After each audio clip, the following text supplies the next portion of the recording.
Combien de jours par semaine tu te sens joyeux en moyenne ? 6 sur 7 ? 5 sur 7 ? Ou est-ce que c'est plutôt 2 sur 7 ? Voire 1 sur 7 ? Et aussi, quel pourcentage de ta journée tu te sens joyeux, enthousiaste, libre et chanceux de vivre versus stressé, anxieux, voire carrément déprimé. À quoi bon vouloir être créateur de sa vie et accumuler les accomplissements si à l'intérieur on se sent dépassé et stressé par l'argent, nos relations, notre travail, le prochain projet, etc. Maintenant, imagine une vie où chaque jour tu te sens léger, joyeux, libre.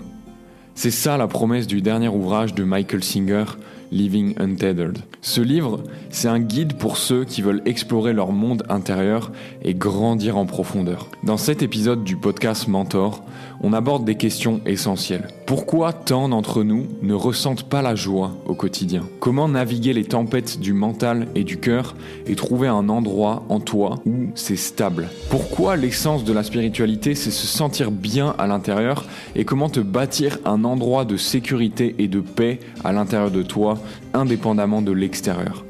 Et enfin, quel travail intérieur doit-on vraiment entreprendre pour pouvoir évoluer ? Si tu commences à te dire que ce podcast c'est pas pour toi, que ça semble perché et que tu pourras rien en retirer de concret, je t'invite à reconsidérer et à donner une chance à cet épisode. Je me suis assuré en préparant ce podcast que tu repartes avec du concret et des exercices pour te sentir mieux au quotidien et gagner en clarté et en sérénité, pas juste de la théorie et de l'abstrait. Ces idées ont profondément amélioré ma qualité de vie et celle d'autres créateurs que je connais et je suis sûr qu'elles peuvent en faire de même pour toi. Je te souhaite un excellent podcast.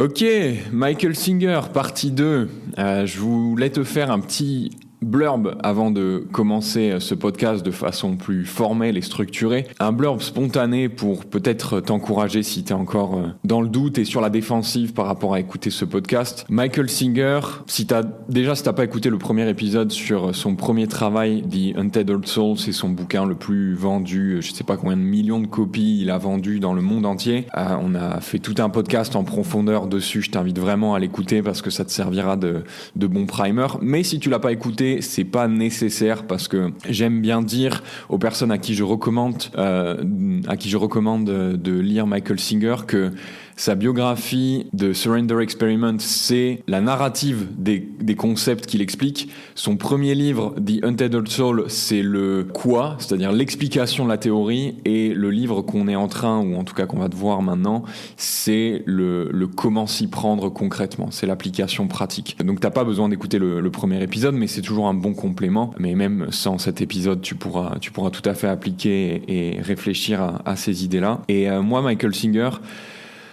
voilà, c'est de loin l'auteur qui a eu le plus gros impact sur ma vie cette dernière année. Et à chaque fois que je le recommande à des amis, dans mon cercle proche, à des créateurs aussi, je pense notamment à Robin, écouteur et en tout cas auditeur du podcast avec qui on échange toutes les semaines. Robin qui est un gros créateur sur YouTube qui a une chaîne énorme sur la science-fiction. Robin, si tu passes par là, je te dis bonjour. On en discute assez fréquemment et puis je recommande aussi ce bouquin à des collègues de bureau et ils me disent, je pense notamment à une collègue avec qui on s'échange comme ça les bouquins et qui me dit que Michael Singer aussi, ça l'a beaucoup aidé. Donc voilà, c'est vraiment un livre qui impacte la vie des gens et moi qui personnellement m'a aidé quand je me sentais fermé en fait. J'aime bien ajouter un peu de contexte personnel peut-être pour t'encourager à aller plus loin et à vraiment prendre ce livre au sérieux, mais te dresser un peu le tableau. Moi l'année dernière, j'étais arrivé à un moment où je me sentais complètement fermé à l'intérieur. Tu verras que le mot fermé, il est choisi méticuleusement parce que dans ce bouquin, on va utiliser des mots, surtout si toi, t'es dans la sphère de l'entrepreneuriat, de la productivité, que t'es un créateur, que t'es intéressé par la production, tu vois, par le faire, par le accomplir, par le réaliser. Tu vas voir qu'on va utiliser des mots qui peuvent sembler un peu perchés et qu'on attribue souvent, à la spiritualité, des mots comme se sentir fermé, des mots comme le cœur, des mots comme le mental. Et tous ces mots-là, ils peuvent ne pas faire sens actuellement et tu vas voir qu'on va les décortiquer. Mais pour revenir à ce que je disais, je me sentais fermé. J'ai l'impression de plus avoir d'enthousiasme. Peu importe les projets que je commençais, peu importe tout le travail à l'extérieur que j'avais l'impression de faire et de démarrer, je me sentais froid en fait. J'arrivais pas à être joyeux, j'arrivais pas à profiter de la vie. Et en fait, je me suis rendu compte que j'étais pas le seul dans cette situation. Et quand tu regardes les choses avec un peu de perspective, tu te dis, mais regarde, tous ces projets regarde autour de toi, tous ces projets que tout le monde fait, toute cette activité, cette action que les gens font, les projets qu'on prend, la responsabilité, le travail. Peut-être que toi, t'es un entrepreneur, t'as un business, en train de monter un business, ou alors t'es un créateur et tu crées des vidéos YouTube, ou alors tu prends des photos, ou alors tu fais des vidéos, ou alors tu fais de la poterie, j'en sais rien. Quand tu retournes au niveau zéro, si tu veux, tu vas au niveau d'abstraction le plus haut. Pourquoi est-ce qu'on fait tout ça ? On fait tout ça parce que on espère que ces activités-là nous donneront des bonnes sensations. La sensation de se sentir bien, la sensation d'être heureux, la sensation d'être accompli. Et qu'est-ce que c'est que ça ? C'est finalement juste une envie de se sentir OK à l'intérieur, tu vois. On a envie de se sentir OK à l'intérieur. C'est tout ce que les humains cherchent, les êtres humains cherchent à la fin de la journée. Que ce soit le millionnaire qui fait grossir son business, le peintre qui fait ses tableaux, la maman qui veut s'occuper bien de ses enfants et leur transmettre une bonne éducation, ou le maître du chien qui veut bien éduquer son chien, tout ce qu'on cherche, c'est avoir un sentiment de se sentir bien à l'intérieur de nous, d'être OK à l'intérieur de nous. Et tu sais, on entend toujours cette expression dans les sphères de la spiritualité que ouais, le bonheur, c'est à l'intérieur que ça se trouve. Tu peux vouloir produire ou alors achever, atteindre tous les niveaux de succès que tu veux, tu te sentiras toujours vide parce que tant que tu t'as pas compris que le bonheur il est à l'intérieur de toi. Et moi j'avais vraiment l'impression d'être arrivé à ce stade l'année dernière, que peu importe ce que je faisais à l'intérieur, à l'extérieur, à l'intérieur c'était toujours froid, ça répondait plus en fait, il y avait une déconnexion totale. Et on entend souvent cette phrase que voilà, le bonheur c'est à l'intérieur, mais on sait pas ce que ça veut dire parce que personne prend le temps de nous l'expliquer concrètement, de le décortiquer, de le décomposer, surtout pour des gens comme toi et moi. Si t'écoutes ce podcast, c'est que t'es comme moi, t'aimes bien comprendre les nuances des choses.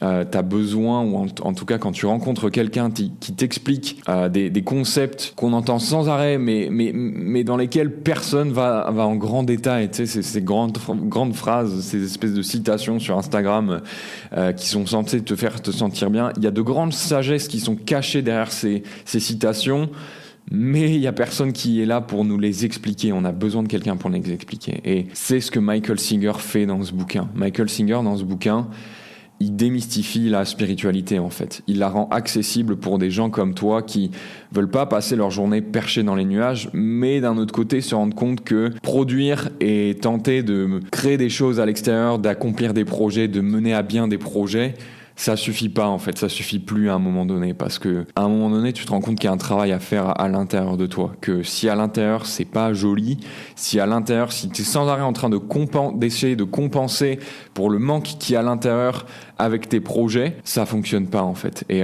ce qui est génial avec Michael Singer, c'est que c'est vraiment quelqu'un qui est rationnel, qui a une approche scientifique. Ouais, ça demande du temps, ça demande de passer du temps avec un auteur pour bien comprendre sa théorie. Et c'est pour ça que ces podcasts, je les fais relativement longs, parce que c'est avec la répétition, c'est en passant du temps, c'est en fréquentant un certain auteur, en devenant vraiment familier avec ses concepts, sa façon de voir les choses, que tu t'appropries cette sagesse, ce savoir, et que tu peux commencer à l'appliquer dans ton quotidien et à vraiment l'intégrer à un niveau au-delà du superficiel, vraiment à un niveau profond. Profite de ce podcast et allons-y. Qu'est-ce que la spiritualité ?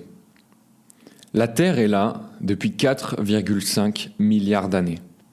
En tant qu'humain, on est là pour environ 80 à 100 ans. On peut se dire qu'on veut pleinement apprécier le temps qui nous est imparti, mais on sait aussi que la vie sur Terre peut devenir stressante et difficile. Pour éviter ce fardeau, il y a la spiritualité. La science est basée sur l'étude de la réalité. Pour voler, il faut comprendre la gravité. Les scientifiques ne peuvent pas ignorer les lois de la physique pour faire voler une fusée, par exemple. Ils doivent les accepter et composer avec pour améliorer le monde. C'est pareil pour la spiritualité. Singer dit que les sages enseignent la capacité à accepter la réalité, que c'est seulement en acceptant la réalité qu'on peut jouer avec le flot de la vie plutôt que de lui résister. La spiritualité, c'est la capacité à accepter la réalité. Avant de parler de spiritualité et du choix ou non de vivre une vie spirituelle, Singer nous dit qu'on doit d'abord parler de celui qui doit faire ce choix, de la personne ou de l'entité qui doit faire ce choix. Ou plus précisément, de comprendre qui est à l'intérieur de toi et qui peut faire ce choix. Nous, en gros. Qui on est. Qui est-ce que toi tu es? Celui qui écoute ce podcast, qui est-ce que toi tu es? Peut-être qu'à l'heure actuelle, quand tu écoutes ce podcast, tu te perçois comme, je sais pas, imaginons que tu t'appelles Thomas ou Céline. Moi, je suis Thomas, donc je suis mon corps, je suis Thomas, j'ai 32 ans, je suis responsable marketing dans telle entreprise, j'ai une femme, 2 enfants, etc. Ok, donc on va se penser sur cette question. Tu te dis, mais de quoi il parle? Mais tu vas voir que ça va faire sens. Donc qui est-ce qu'on est? Qui est-ce que toi tu es qui écoute ce podcast? Déjà, une chose est sûre, c'est qu'on n'est pas les objets qu'on regarde. Qu'est-ce que ça veut dire concrètement? Par exemple, si on me montre 3 photos différentes, une photo de fleurs, une photo de moto et une photo d'une tasse de café. Les photos changent, mais moi qui regarde la photo, je suis toujours le même. Donc je ne change pas quand je regarde les photos. Donc je ne suis pas ce que je regarde. Je suis celui qui regarde les photos. Jusque-là, tu me suis, c'est fastoche à comprendre. Mais c'est là que ça te corse. C'est exactement la même chose pour le corps humain. Ton corps et mon corps changent entre nos 5 ans et nos 30 ans. Je ne sais pas quel âge t'as. Moi, à l'époque où j'enregistre ce podcast, j'ai 28 ans. Mon corps a changé entre quand j'avais 5 ans et quand j'ai 28 ans aujourd'hui. Donc, je vois mon corps changer chaque année dans le miroir, mais pourtant, je suis toujours le même. Si on ampute ma main, par exemple, je vais dire « j'ai perdu ma main ». Ce qui veut dire que je ne suis pas ma main. Je regarde l'objet main. Et donc, toi et moi, on n'est pas notre corps, on est celui qui regarde notre corps. Singer nous dit que notre relation à ce qu'on observe dans la vie, notre corps physique y compris, ou alors la tasse de café, ou alors là tu vois je regarde le micro avec lequel je suis en train d'enregistrer ce podcast, mais je peux aussi regarder ma main, je peux aussi me regarder dans le miroir. Tout ce qu'on observe dans la vie, on a une relation de sujet à objet avec ce qu'on observe. On est le sujet qui regarde les objets dans la réalité. Beaucoup d'objets passent par nos sens, mais il n'y a que moi qui les expérimente. Il n'y a que le moi à l'intérieur qui les expérimente. Le corps aussi, c'est seulement un objet de l'expérience. La preuve, c'est que beaucoup de gens font des EMI, donc c'est des expériences de mort imminente. C'est des gens qui font une mort clinique, si tu veux. Donc, tu vois, quand ils ont tous les appareils branchés sur eux à l'hôpital, t'as l'appareil qui fait bip, bip, bip, qui fait bip, comme ça, et qui dit que voilà, ils sont dans un état de mort clinique, et qui ensuite reviennent à la vie, en tout cas qui reprennent conscience, et qui racontent qu'ils étaient dans un état où ils voyaient leur corps. Ils se voyaient en train de quitter leur corps sur le lit d'hôpital. Tu peux faire des recherches comme ça. Ça s'appelle les EMI, expériences de mort imminente. Et donc, ça veut dire qu'on n'est pas notre corps et on n'est pas les objets qu'on regarde. On est autre chose. On est la chose, la personne à l'intérieur qui regarde les objets à l'extérieur. Et donc, la question qui suit quand on comprend qu'on n'est pas le corps, mais on est quelque chose à l'intérieur du corps, c'est se demander, ok, numéro 1, wow, il y a tout un monde à l'intérieur. Je suis beaucoup plus complexe que ce que je me percevais. Je suis pas ce bloc monolithique de chair et de pensée et d'émotion et d'anxiété. Ok, visiblement c'est plus nuancé que ça. C'est un peu comme une voiture. Il y a différentes parties à l'intérieur. Deuxième question, c'est ok, concrètement, il y a quoi à l'intérieur de nous? Et troisième question, c'est ok, c'est comment à l'intérieur de nous? C'est comment de vivre à l'intérieur de ton corps? Est-ce que c'est plutôt cool ou est-ce que c'est plutôt stressant la plupart du temps? Je sais pas si tu as vu ce Disney qui s'appelle Inside Out. C'est l'histoire des émotions à l'intérieur d'une petite fille et comment elles cohabitent en fait à l'intérieur de chacun de nous. Et je crois que tu as 4 émotions de base. Donc tu as la joie qui est le héros principal du Disney. Tu as le dégoût, tu as la colère, tu as la tristesse et tu as la peur. Tu peux taper ça Inside Out. Et c'est un super bon primer pour commencer à jouer avec cette idée que, ok, à l'intérieur de nous, il y a plusieurs parties. On n'est pas ce bloc monolithique. Il y a vraiment plusieurs éléments, il y a plusieurs acteurs quelque part à l'intérieur de nous qui jouent des rôles et qui prennent, selon les situations, le dessus. Et donc la question, c'est, ok, on prend conscience de ça et du coup, c'est comment à l'intérieur ? Faisons un petit tour des lieux, un peu comme quand tu visites un appartement. À quoi il ressemble, il y a quoi à l'intérieur de nous en fait. Tout le monde veut que ce soit beau et propre à l'intérieur d'eux-mêmes, mais la vérité c'est que pour la majorité des gens, c'est plutôt instable.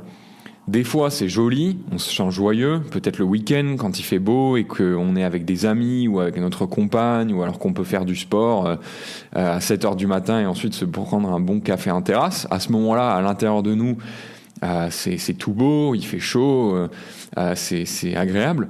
Mais des fois, c'est sacrément stressant. Singer nous dit d'emblée que ça peut toujours être cool et joyeux. Qu'on n'est pas obligé que ce soit stressant et on n'est pas obligé qu'il y ait ces variations d'émotions et de stress comme ça à l'intérieur de nous. Et là, je cite. « Imaginez rentrer dans une maison pleine de crasse, de pots de banane et de croûtes de pizza partout. C'est une belle maison, mais personne ne s'en occupe. Elle peut être belle à nouveau.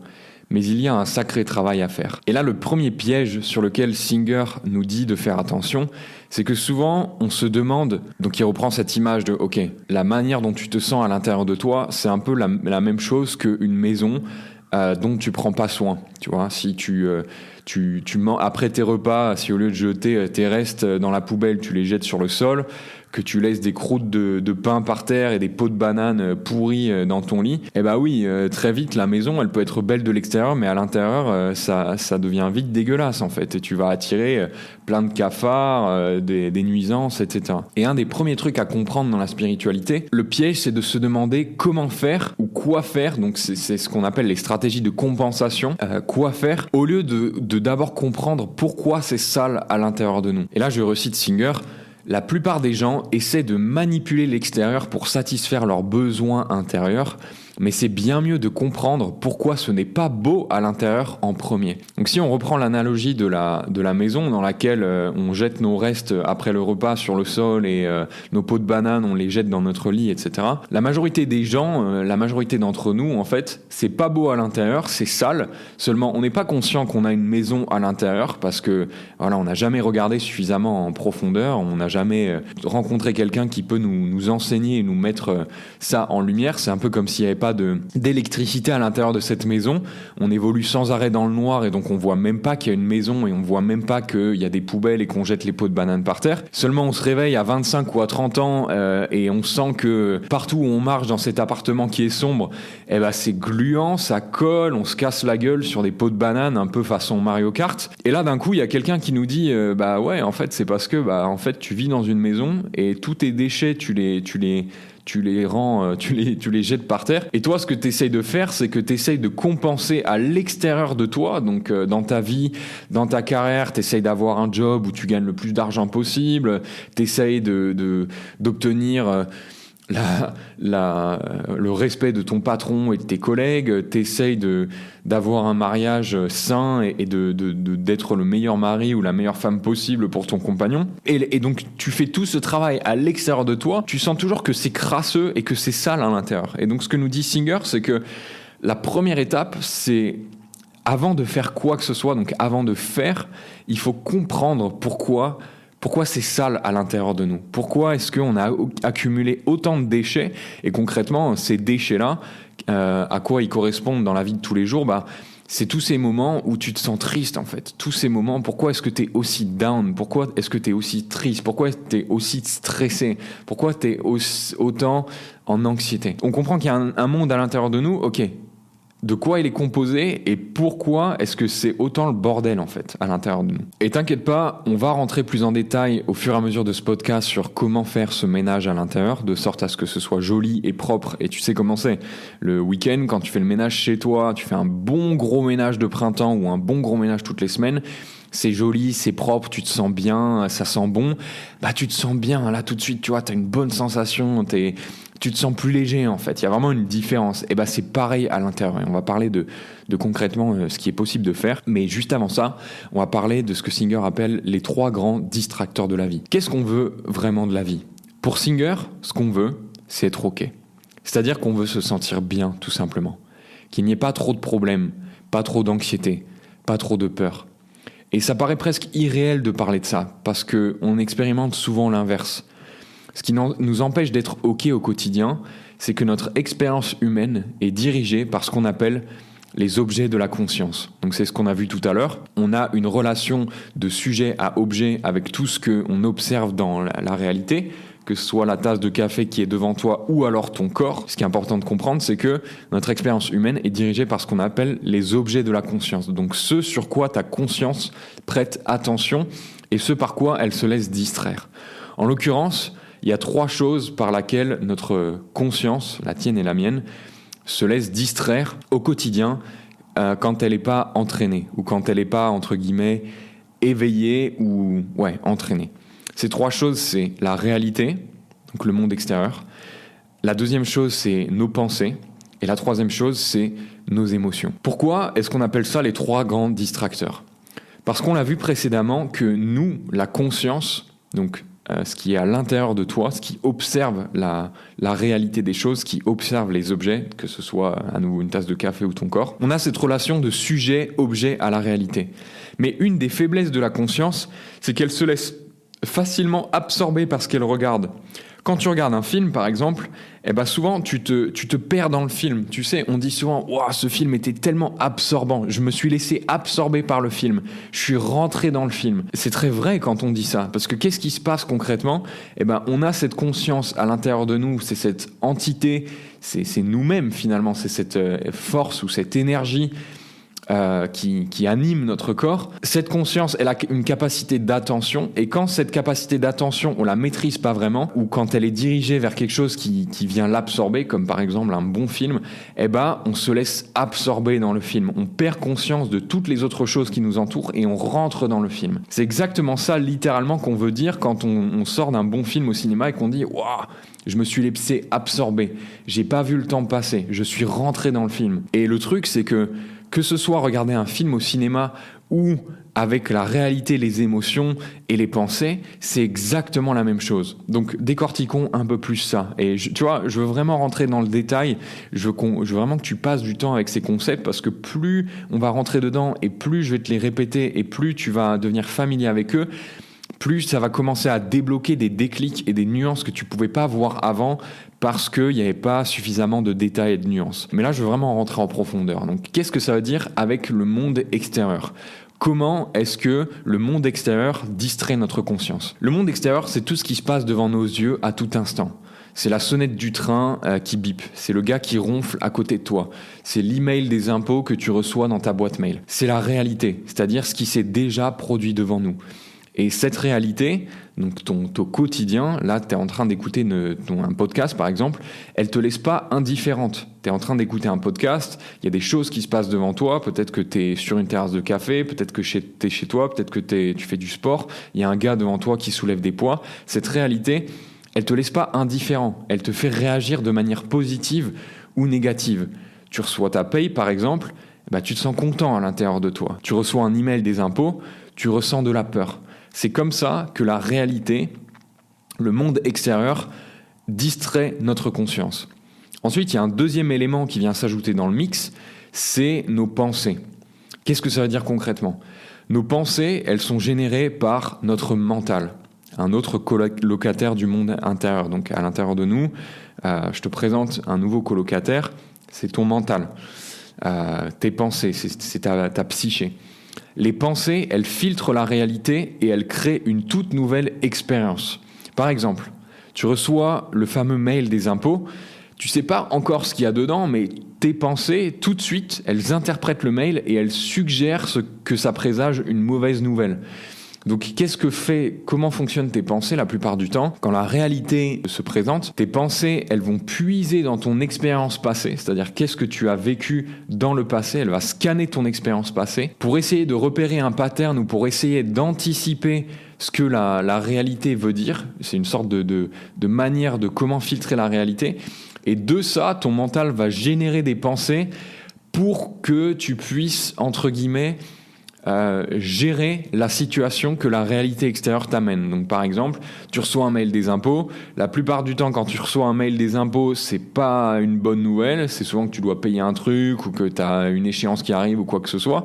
Donc ton mental, il va pêcher dans ton expérience passée. Il va immédiatement amener l'idée mauvaise nouvelle, il faut te tendre, il faut te préparer à un conflit, il faut que tu te prépares, il va falloir que tu fasses un truc pénible, que tu rédiges un courrier, etc. Donc tu vois, tes pensées, elles distraient ta conscience de cette manière, en suggérant des pensées constamment pour réagir à la réalité. Et pour rendre ça encore plus fun, tes pensées, non seulement elles suggèrent des idées, mais elles impactent directement aussi ton cœur et tes émotions. Donc dans l'exemple du courrier des impôts, si on décortique la séquence, comment ça se passe, tu psychotes avant même de savoir le contenu de la lettre des impôts, ce qui va provoquer des émotions de stress, de peur et d'anxiété dans ton cœur. Et ça va générer des émotions. Et donc là, ça nous amène au fameux troisième grand distracteur, les émotions. Les émotions, c'est quoi ? Les émotions, ça vient du cœur. Et elles sont différentes des pensées parce que on a moins le contrôle dessus.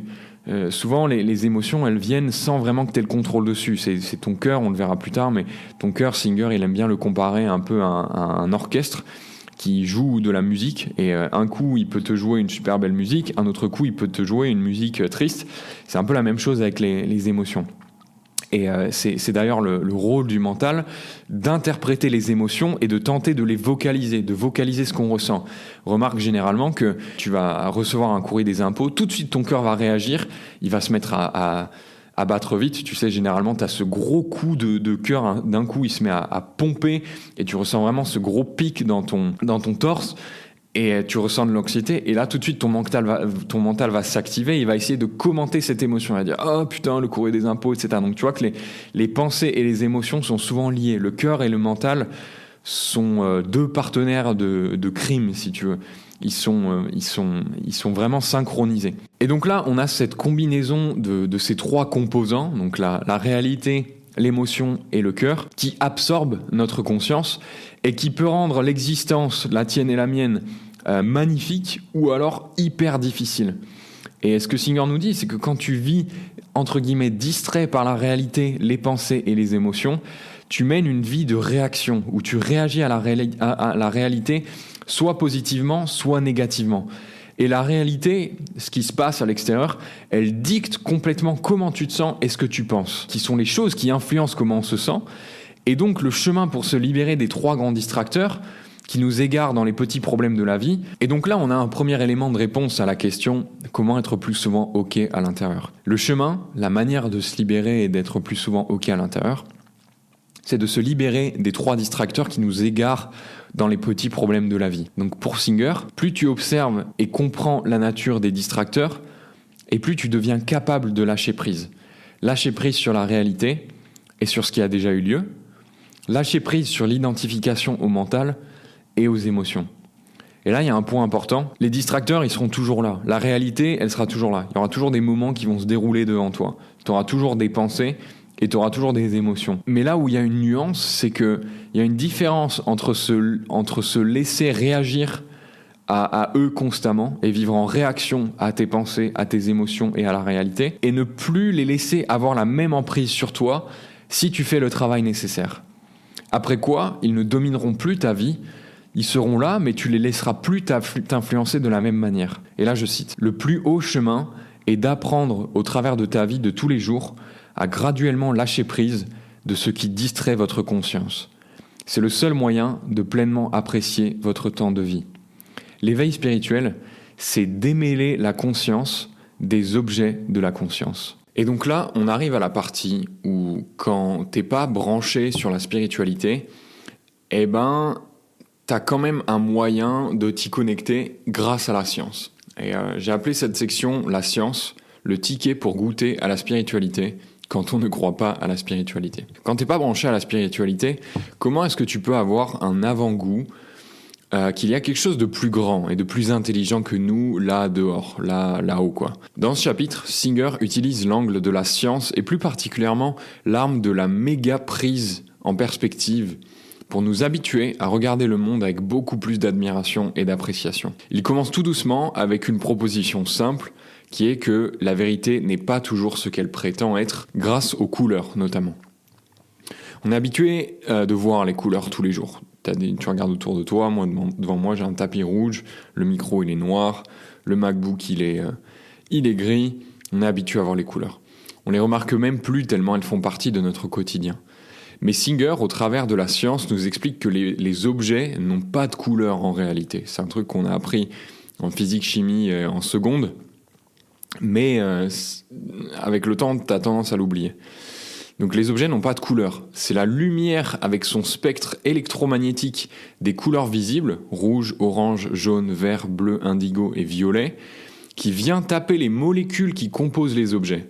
Ces molécules absorbent certaines parties du spectre électromagnétique et reflètent le reste, et c'est ça qui leur donne une couleur. Donc tu vois que déjà au travers d'un exemple de la science, il nous dit que ce qu'on croit absolument vrai ne l'est pas toujours, et qu'on peut totalement changer de perspective sur les choses qui nous entourent si on les regarde autrement. Donc ça c'est vraiment la base, je veux dire c'est un truc qu'on a vu en seconde, mais c'est un bon prétexte pour nous rappeler que ce qu'on voit autour de nous, ce qu'on croit être notre réalité, c'est finalement seulement un set de filtres ou d'éléments, de croyances sur ce à quoi ressemble la réalité qu'on a en tête, mais que c'est pas forcément la réalité. Regarde les couleurs que tu crois être ce qu'elles sont, quoi. Mon carnet il est bien rouge, non, mon carnet il est pas rouge, mon carnet il a pas de couleur. C'est juste la lumière du soleil qui, elle, comporte toutes les couleurs sur le spectre électromagnétique, qui vient taper sur les molécules du carnet qui, elles, retiennent certaines particules de lumière et laissent repartir d'autres qui génèrent cette couleur rouge, en fait. Donc là, déjà, tu dis, ok, le monde n'est pas forcément ce qu'on croit qu'il est. Ou en tout cas, si on s'autorise à prendre un peu de perspective, tu te remets un peu en question et tu dis, finalement, ce sur quoi je suis persuadé qu'il y a une vérité, la vérité, elle est pas si dure que ça, finalement. Et ensuite, j'ai marqué, mais le brain fog continue. Et c'est vraiment là, quand j'ai lu ce passage, j'étais assis dans un café, et je te jure, après avoir lu ce passage, pendant 10 minutes, j'ai complètement phasé, en fait. Les objets qui nous entourent, on le sait, sont composés d'atomes et de molécules. Quand quelqu'un nous dit donc qu'il n'aime pas telle ou telle couleur, Singer se moque en disant « Donc en gros, tu as un problème avec certains atomes et pas avec d'autres. » C'est ça que tu es en train de dire. Cette mise en perspective est amusante mais puissante. Singer nous dit qu'il y a 118 types d'atomes connus par la science, dont 92 présents naturellement sur Terre. Une façon simple de mettre de la distance avec les choses et de conscientiser que toute notre vie, notre conscience ne fait que regarder un tas d'atomes interagir entre eux. Donc tu vois, quand tu commences à percevoir la réalité que tout ce que tu regardes, c'est pas du verre, c'est pas une plante, c'est pas une table, c'est pas un courrier des impôts, c'est des atomes et des molécules. C'est tout un tas d'atomes et de molécules collés entre eux qui interagissent ensemble et qui font la soupe primordiale de ce qu'est l'existence, en fait. Donc là, tu vois, tu prends déjà du recul, ça permet vraiment de sortir de cette espèce de focus ultra concentré et ultra nombrilique au travers duquel on regarde la réalité de tous les jours. Mais Singer continue sa démonstration en déconstruisant la création, toujours de manière scientifique. Et là, on part sur le chapitre sur l'origine de la matière, et pour moi, c'est un chapitre à lire et à relire. Et donc là, accroche-toi, parce que si tu crois pas à la spiritualité, ça, c'est vraiment une autre porte d'entrée vers la réalité. Et quand je t'ai dit, moi, quand j'ai lu ça, j'étais assis en terrasse de café, j'ai mis 30 minutes à me réveiller de mon chaos. Après le Big Bang, l'énergie en expansion était si chaude qu'elle n'avait aucune forme. C'était un rayonnement débridé. En une fraction de seconde, des particules subatomiques ont commencé à se former à partir de ce champ d'énergie. Aucun élément tel que nous le connaissons ne pouvait se former parce que le rayonnement était trop chaud et qu'il s'étendait à la vitesse de la lumière. L'univers tout entier est donc resté vide pendant environ 380 000 ans. Ensuite, le rayonnement s'est suffisamment refroidi pour que les forces fondamentales de la gravité et de l'électromagnétisme puissent rassembler les particules subatomiques et former les premiers atomes. Nous connaissons ces particules subatomiques sous le nom d'électrons, de neutrons et de protons. Tout est né du champ énergétique primordial et des particules subatomiques émanant de ce champ. La science moderne appelle cela le champ quantique, et la physique quantique est la science qui étudie ces particules subatomiques et la manière dont elles créent la matière telle que nous la connaissons. Les premiers atomes étaient des atomes d'hydrogène, car il s'agit de la structure la plus simple, un électron négatif et un proton positif. Grâce à la force du magnétisme, ces particules se sont attirées l'une l'autre pour former un atome. Des masses et des masses d'hydrogène épais se sont accumulées pour former des nuages de gaz. Lorsque ces nuages de gaz se sont amincis, les particules de lumière subatomiques appelées photons ont commencé à s'échapper et c'est ainsi qu'est née la lumière telle que nous la connaissons. Maintenant que nous savons d'où viennent les atomes d'hydrogène, nous pouvons explorer la source des autres éléments qui composent notre monde. Lorsque l'expansion s'est encore ralentie, une autre force fondamentale est entrée en jeu, la force de la gravité. La gravité, bien sûr, est la force qui a pour effet de rassembler les objets qui ont une masse. Comme les atomes d'hydrogène ont une masse, au fur et à mesure que les atomes se rapprochaient, la gravité est devenue si forte qu'elle a fusionné deux atomes en un seul. La fusion de deux noyaux d'hydrogène en un seul crée un atome d'hélium. Ce processus de fusion d'éléments légers en éléments plus lourds s'appelle la fusion nucléaire et se déroule dans tout l'univers depuis des centaines de millions d'années. Il convient de noter qu'à chaque fois que la fusion de deux atomes a lieu, il y a une énorme libération d'énergie atomique. Tout à coup, des explosions nucléaires ont commencé à se produire dans l'univers, libérant une puissante énergie rayonnante. C'est la naissance de ce que nous appelons les étoiles primaires. Une étoile naît de la fusion d'atomes d'hydrogène qui libèrent d'énormes quantités d'énergie et laissent des atomes d'hélium comme sous-produits. L'hélium est en quelque sorte la cendre laissée par le processus de fusion de l'hydrogène. Les premières étoiles primaires ont commencé à brûler là où les nuages de gaz d'hydrogène étaient les plus épais après le Big Bang. C'est littéralement de là que viennent les étoiles. Toutes les étoiles que vous observez aujourd'hui sont nées du processus de fusion de l'hydrogène. Bien que tout cela ait commencé il y a 13,8 milliards d'années, nous en avons la preuve scientifique aujourd'hui. Des étoiles naissent en ce moment même et nous pouvons observer le processus.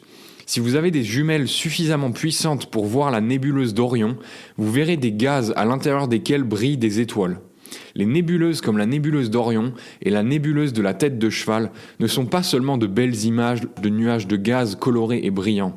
Ce sont des pouponnières d'étoiles. Les étoiles naissent à l'intérieur de ces nuages de gaz selon le même processus que celui qui s'est produit il y a 13,8 milliards d'années lorsque les premières étoiles ont été créées. Les étoiles naissent et, comme nous le verrons, meurent également dans un cycle de vie cosmique qui reflète sur ce qui se passe ici sur Terre. Ça va ? T'es toujours accroché sur ton petit voyage scientifique là ? C'est ça que j'adore chez Singer, c'est que le mec te parle de spiritualité, mais il le fait au travers de la science en déconstruisant les éléments de la création. Et du coup, tu peux que avoir du respect en fait pour la nature quand tu lis ça. Mais on s'arrête pas là, on continue. L'univers que nous avons exploré jusqu'à présent se limite aux gaz d'hydrogène et d'hélium et aux étoiles brillantes qui illuminent le cosmos. Mais le monde extérieur avec lequel nous interagissons chaque jour est beaucoup plus complexe. Alors d'où vient le reste ? Pour le comprendre, il faut d'abord examiner de plus près le cycle de vie d'une étoile. Au fur et à mesure de la fusion des gaz d'hydrogène au sein d'une étoile, la gravité attire l'hélium produit vers le cœur de l'étoile, car l'hélium est plus lourd que l'hydrogène. L'attraction gravitationnelle du cœur est ainsi suffisamment forte pour compenser le rayonnement extérieur des explosions provoquées par la fusion de l'hydrogène. C'est ainsi qu'une étoile reste stable. Que se passe-t-il lorsque l'étoile n'a plus d'hydrogène à fusionner ? L'étoile commence à mourir. Au début du processus de mort, l'hydrogène restant à l'extérieur du cœur s'enflamme et s'étend vers l'extérieur pour créer une étoile géante rouge dont la taille est plusieurs fois supérieure à celle de l'étoile d'origine.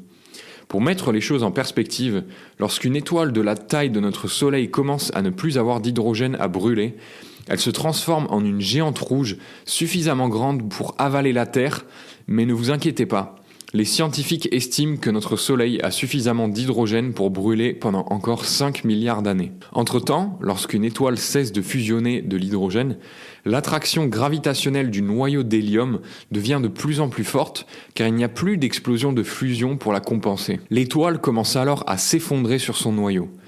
En fonction de la taille initiale de l'étoile, son noyau partira à la dérive dans l'espace, ou bien la force de gravité accrue sur les noyaux deviendra suffisamment importante pour commencer à fusionner l'hélium en éléments plus complexes tels que le carbone. Le processus de fusion de ces éléments plus complexes rallumera l'étoile encore plus chaude qu'auparavant. Selon la taille de l'étoile, ces affres de la mort peuvent se répéter à l'infini. Cycle après cycle, les éléments de plus en plus complexes deviendront le sous-produit de la fusion d'éléments plus légers et finalement, l'étoile commencera à s'effondrer à nouveau, à court de carburant. Chaque fois que ce cycle de mort a lieu, de plus en plus d'éléments du tableau périodique sont créés. Donc tu vois, c'est fascinant. Moi, je ne m'attendais pas en lisant ce bouquin d'avoir un cours de chimie, mais en gros, il t'explique comment sont créées les étoiles. D'abord, tu as des atomes d'hydrogène qui, à force, au fur et à mesure que l'énergie d'expansion du Big Bang ralentissent aussi. Là intervient la force de la gravité qui fait qu'ils se combinent entre eux. Et quand deux atomes d'hydrogène attirés grâce à la gravité l'un à l'autre fusionnent, il y a une fusion nucléaire qui se crée, qui s'opère et ça crée des atomes d'hélium. Les atomes d'hélium, à leur tour, qui ont une masse molaire ou en tout cas qui sont plus denses que les atomes d'hydrogène, s'attirent s'attirent entre eux. Ça crée la lumière. Tous ces atomes qui s'attirent les uns avec les autres, ça crée au fur et à mesure des étoiles.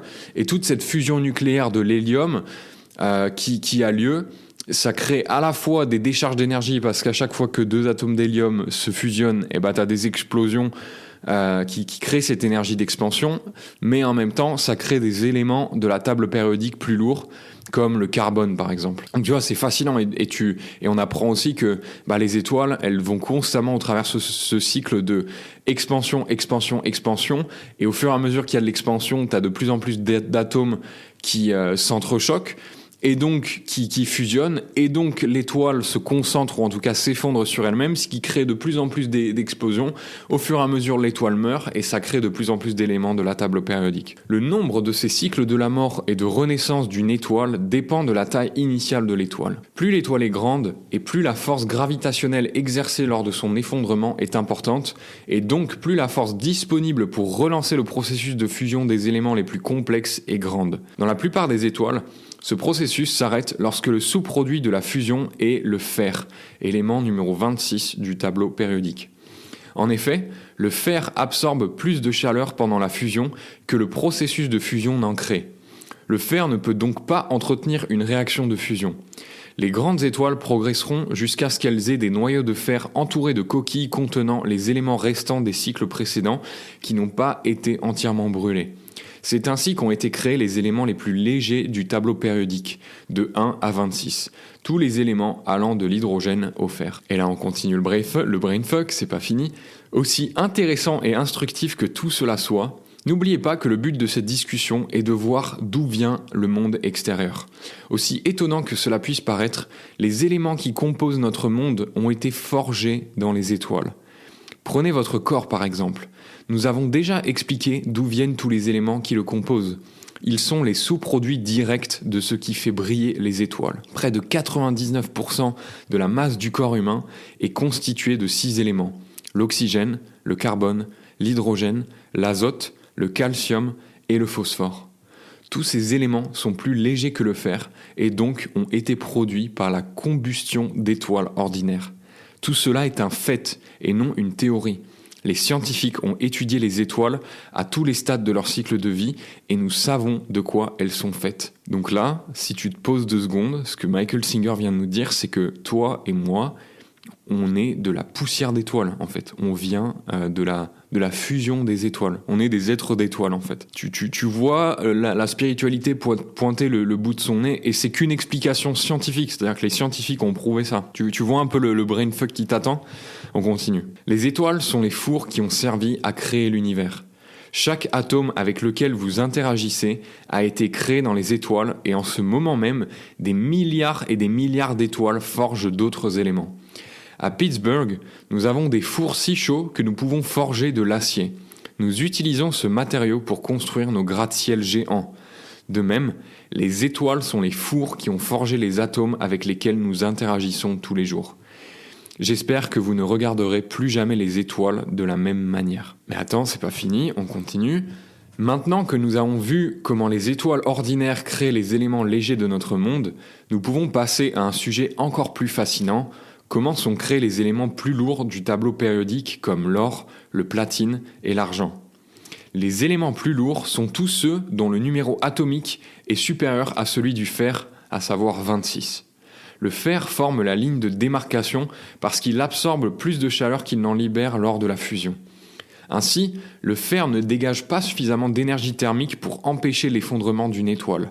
À moins que l'étoile d'origine ne soit exceptionnellement grande, une supergéante rouge, elle finira par mourir lorsqu'elle atteindra un noyau de fer. Ce qui se passe lors de la mort d'une supergéante rouge est l'un des événements les plus étonnants de l'univers connu, et fournit la source d'énergie nécessaire à la création des éléments les plus lourds. Si l'étoile est suffisamment grosse avant son effondrement, l'intensité de ce dernier peut en fait écraser les atomes du noyau. Au lieu de fusionner les atomes de fer, cette force énorme pousse leurs électrons dans le noyau lui-même. Comme les électrons sont chargés négativement et que les protons du noyau sont chargés positivement, ils s'attirent mutuellement et forment des neutrons. Ils n'ont pas de charge. Une fois que cela s'est produit, tout ce qu'il reste du noyau de fer est une masse de neutrons serrés les uns contre les autres. Il n'y a plus d'atomes, plus d'électrons, ni de protons. L'intensité de l'effondrement de cette grande étoile en neutrons a détruit la structure de la matière telle que nous la connaissons. Il ne reste plus qu'une étoile à neutrons, minuscule en taille, mais énorme en masse.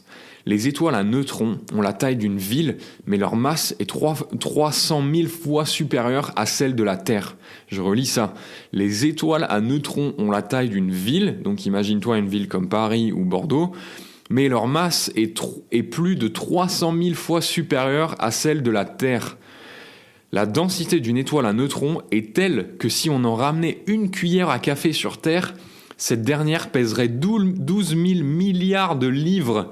Enfin, moi, en lisant ce chapitre, ça me donne le vertige en fait. Mais c'est ça le génie de Singer. Et je te lis ça à partir d'un document que j'ai créé, une synthèse, document que tu pourras récupérer et télécharger plus tard si ça t'intéresse. Mais quand je fais mes résumés de livres, en général, quand il y a des concepts comme ça qui sont expliqués, j'essaye de trouver des images. Et donc disséminer un peu partout, au fur et à mesure de cette description de l'univers, je me suis mis des images d'étoiles, de la nébuleuse d'Orion, d'une étoile à neutrons. Je te conseille de taper étoile à neutrons sur Google Images.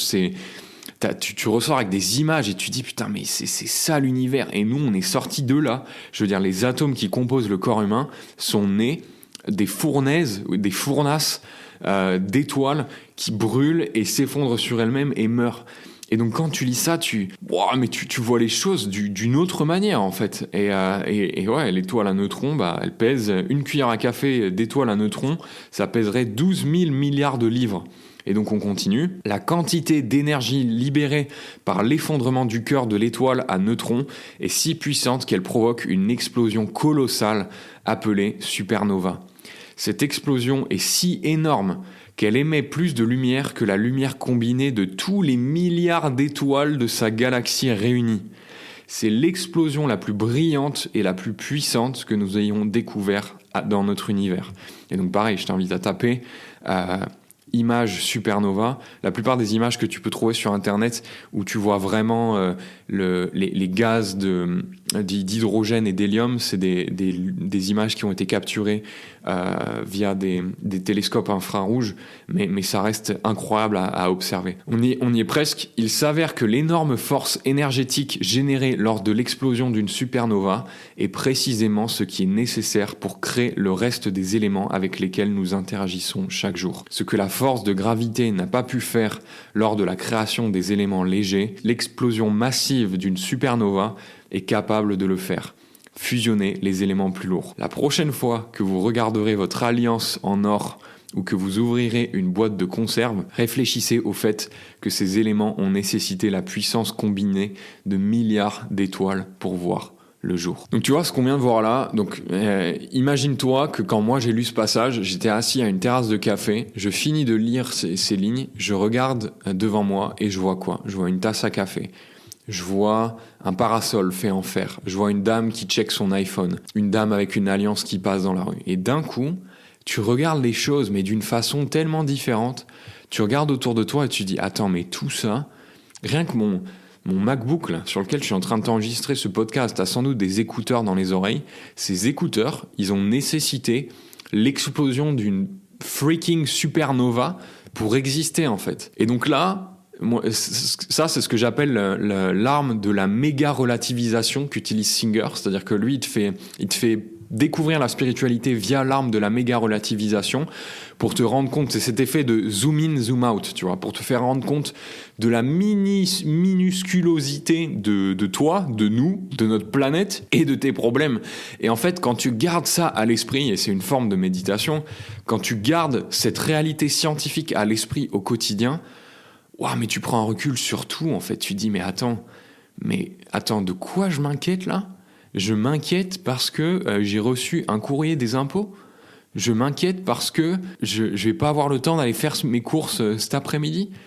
Et en fait, tu commences à t'émerveiller du monde autour de toi. Tu dis, putain, ah ouais, mon stylo ou mon micro, le truc, c'est le résultat d'une supernova. Et ce qui est dingue, c'est que la majorité des gens, il y a personne qui sait ça, en fait. Il y a personne qui sait ça. Et donc, quand tu gardes ça à l'esprit, soudain, ça te remet les choses en perspective et tu as une forme de gratitude qui émerge, en fait, une gratitude énorme et d'admiration aussi pour la perfection de l'univers. Presque, tu te dis, ah ouais, mais comment c'est possible qu'il y ait cette cohérence, en fait, tu vois ? Et je me suis mis plusieurs notes à la fin de ce chapitre. Il y a un terme que j'aime beaucoup, c'est le terme de la soupe primordiale. C'est-à-dire que tu as de plus en plus de molécules complexes qui se forment et qui constituent la soupe primordiale de laquelle les organismes vivants se sont formés. Donc tu vois, nous, toi et moi, on vient de la soupe primordiale. Et donc, c'est quoi l'utilité de tout ce paragraphe qui regarde d'où vient l'univers ?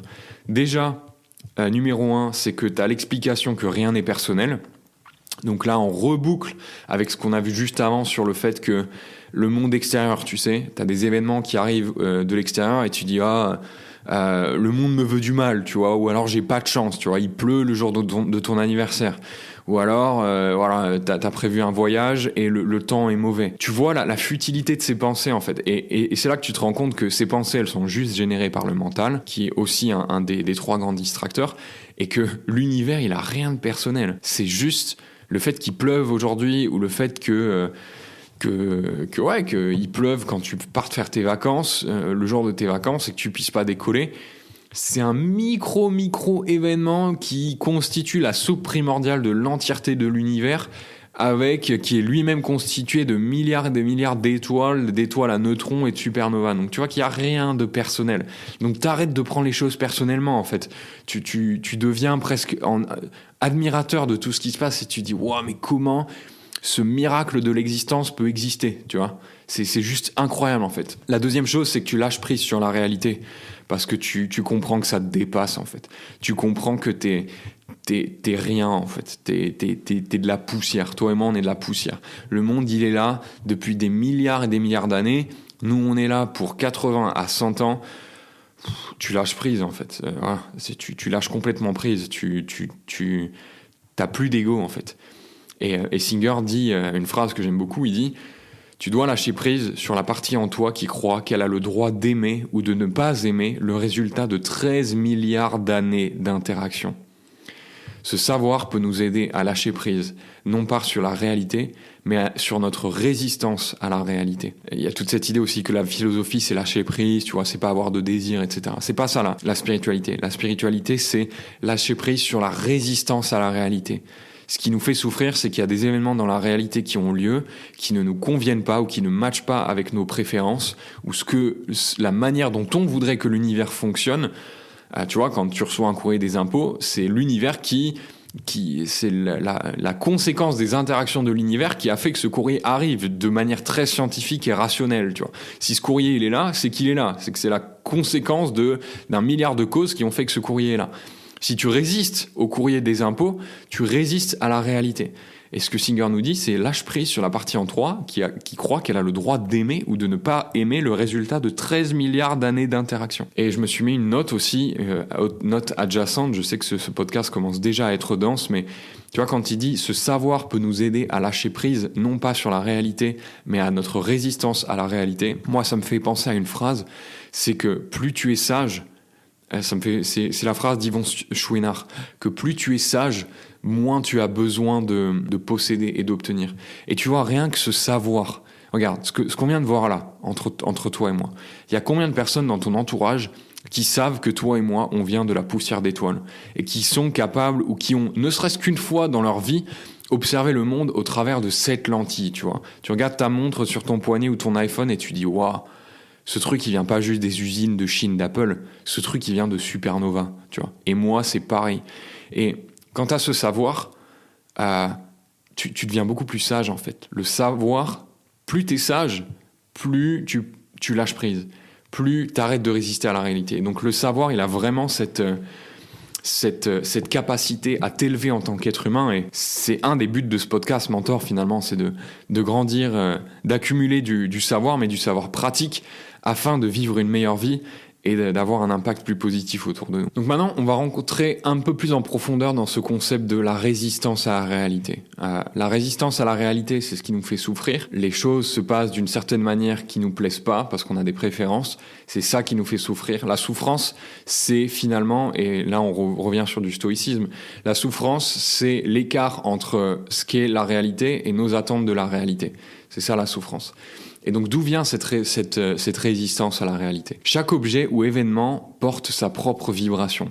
Par exemple, une fleur a une vibration différente d'un serpent. Quand on dit vibration, c'est pense à vibe ou pense à signature ou identité, tu vois. L'identité d'une tasse de café, par exemple, je sais pas, tu penses à une tasse de café, tu penses au matin, tu penses au lever de soleil, tu penses à une agréable dose de chaleur et d'énergie, tu vois. Un serpent, il a une vibration, une signature, une identité différente. Tu penses à serpent, tu dis ok, tu penses à danger, tu penses à un truc flippant, tu penses à mort.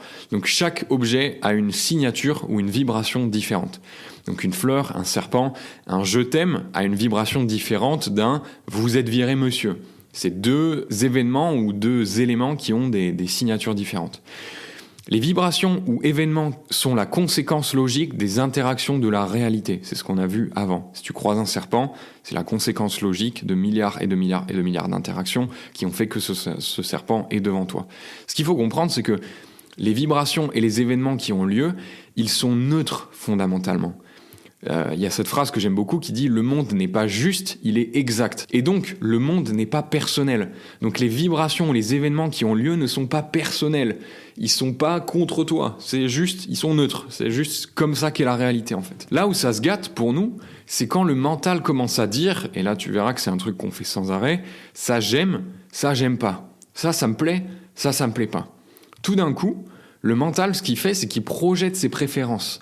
Il sépare la réalité entre ce qui est agréable et devrait se produire plus et ce qui est désagréable et qui doit se produire moins. Et le problème des préférences, c'est qu'elles empêchent d'expérimenter la réalité telle qu'elle est. On n'est plus capable de prendre les choses de manière neutre. Prenons un exemple. Soit on aime un événement et on veut qu'il reste ou qu'il se reproduise, ce qui est quasiment impossible parce qu'il se passe un truc agréable, tu vois.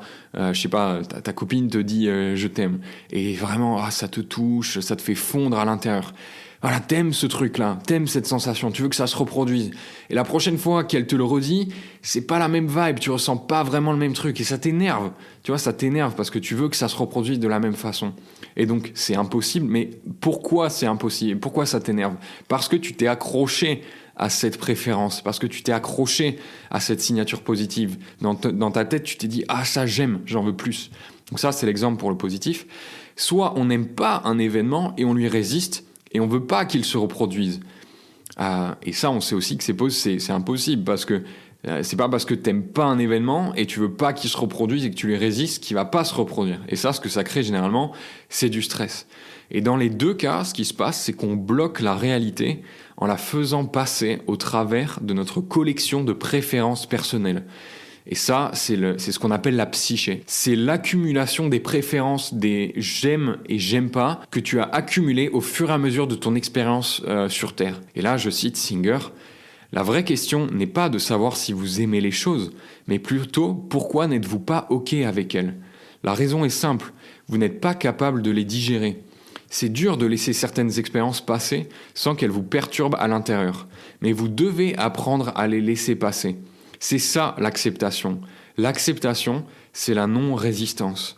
Vous vous êtes créé toute une couche mentale qui stocke vos blocages et vos patterns non finis du passé. Un jour, vous réaliserez que ces actes d'attachement et de résistance déterminent la qualité de votre vie. C'est pour ça que pour certains, la vie est difficile et semble toucher constamment leurs points faibles. La vérité, c'est que la vie ne touche pas vos points faibles. Vous projetez vos points faibles sur la vie. Et donc là, j'ai ajouté, pour clarifier tout ça, le problème, c'est que plus longtemps on ajoute des pierres à cet édifice de la psyché avec nos préférences, et plus on rétrécit notre capacité à prendre les choses telles qu'elles sont. Exemple, imagine que tu es dans une relation qui se finit mal parce que ton partenaire te trompe. Si tu fais pas attention, tu peux te construire dans ta psyché l'idée que c'est dangereux de faire confiance à son partenaire ou à un partenaire potentiel dans le futur. Et cette nouvelle croyance rendra très difficile le fait de pleinement t'ouvrir à une nouvelle autre relation. Et tu vois comment le fait d'accumuler les préférences et de vraiment fonctionner, d'avoir ce mode opératoire dans la vie de « ah ça j'aime pas, ça me convient, ça me convient pas », en fait le problème avec ça, c'est presque une malédiction, c'est que plus tu avances dans la vie, plus tu vas rétrécir le spectre des expériences que tu peux potentiellement expérimenter de manière neutre.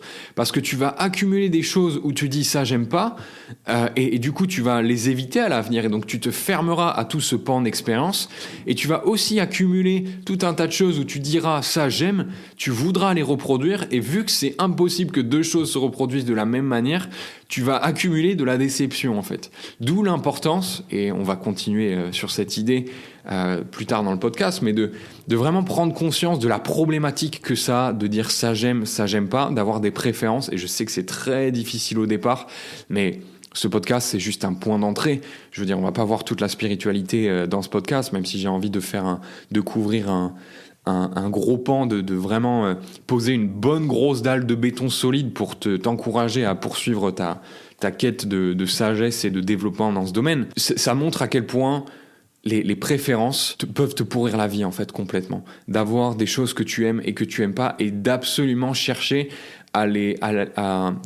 satisfaire ces préférences-là. Une chouette histoire qui permet d'illustrer tout ça, c'est l'histoire d'un jeune bouddhiste dans un temple qui allait à ses leçons tous les jours. Un jour, le maître remarque quelque chose de différent chez l'élève. Il lui demande ce qui a changé. L'élève dit qu'il marchait dans la cour quand il a vu un grand chêne.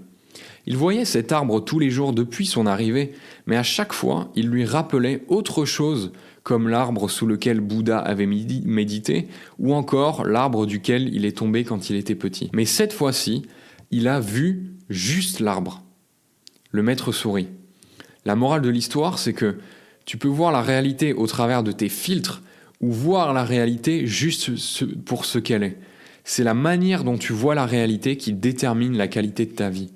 C'est l'état idéal quand tu sais juste vivre l'expérience sans préjugés ou sans attente. Mais alors, est-ce que c'est mal d'avoir ce mental ? Et est-ce qu'il faut s'en débarrasser ? Est-ce que c'est mal d'avoir ce mental qui catégorise constamment les expériences en termes de « tiens, ça c'est positif, ça c'est négatif ». Ce que Singer nous dit, c'est qu'il n'y a rien de mauvais avec le mental. Le mental, c'est juste un outil qui est le résultat de millions d'années d'évolution. C'est un outil qui a différentes couches, différents modes d'utilisation. Et comme pour tous les outils, on peut s'en servir pour faire quelque chose de productif ou bien faire des choses inutiles. Tu peux utiliser un marteau pour construire une maison, tu peux utiliser un marteau pour essayer de faire une omelette. Dans les deux cas, ça fonctionne, mais bon, tu as une utilisation quand même beaucoup plus utile que le marteau pour faire une omelette. Et le truc avec le mental, c'est que si on ne lui désapprend pas à tout labelliser constamment avec des préférences, il peut vraiment devenir hors de contrôle. Mais si on lui apprend, et ne t'inquiète pas, on va voir comment faire ça juste après, je t'ai dit que ce podcast serait pratique, mais si on lui apprend au mental à juste laisser passer la réalité, à ne pas lui résister, alors on peut l'utiliser de manière constructive pour créer ce que l'on souhaite. Et donc si là tu dis ok, c'est beaucoup de concepts, c'est dense, tu nous parles de l'univers, tu nous parles du préférence, tu nous parles du mental, il y a beaucoup de choses, beaucoup d'éléments que tu n'arrives peut-être pas encore à agencer ensemble, la prochaine partie va vraiment t'éclairer. Parce qu'on va voir ce que j'ai appelé le chapitre du nord, sud, est, ouest de ton monde intérieur, la carte du mental et du cœur. C'est-à-dire que jusqu'à présent, on a vu que l'univers extérieur n'a rien de personnel. D'ailleurs, c'est la suite d'un processus absolument démentiel d'interaction d'étoiles, de neutrons, etc. Donc déjà, tu prends une autre perspective sur la réalité et t'arrêtes de prendre les choses personnellement. Ça te remet un petit peu ton ego en check en te disant, si vraiment je crois que tout ce qui s'est passé depuis 13,8 milliards d'années, la manière dont ça interagit avec ma vie, c'est personnel, c'est quand même un petit peu gonflé, tu vois. Relax garçon, je suis pas si important que ça. Donc ça, c'est la première chose. Et ensuite, on a vu que la deuxième chose, c'est la raison pour laquelle on souffre beaucoup, c'est que le mental, depuis qu'on est petit, parce qu'on l'a pas éduqué, parce que c'est pas quelque chose qu'on nous apprend à l'école, malheureusement, parce que c'est du savoir qui est occulté ou qui est vu comme que personne n'a pris le temps aussi de démystifier, que beaucoup de personnes expliquent dans des livres, mais pas aussi clairement. En tout cas, j'en ai l'impression que Singer. Personne nous apprend à travailler avec ce monde intérieur. Le problème, c'est que voilà, c'est un peu un monde inexploré. Personne a dressé de cartes de ce monde intérieur. Souvent, quand tu veux explorer une ville, tu prends Google Maps pour savoir, je veux aller voir telle église, je prends ma carte, j'y vais, tu vois. Mais comment tu fais pour arpenter ou appréhender ton monde intérieur ? C'est ce qu'on va voir dans le chapitre suivant avec la carte du monde intérieur. Quel élément peut t'aider à mieux comprendre la spiritualité ? La spiritualité peut donner l'impression d'un fourre-tout sans structure.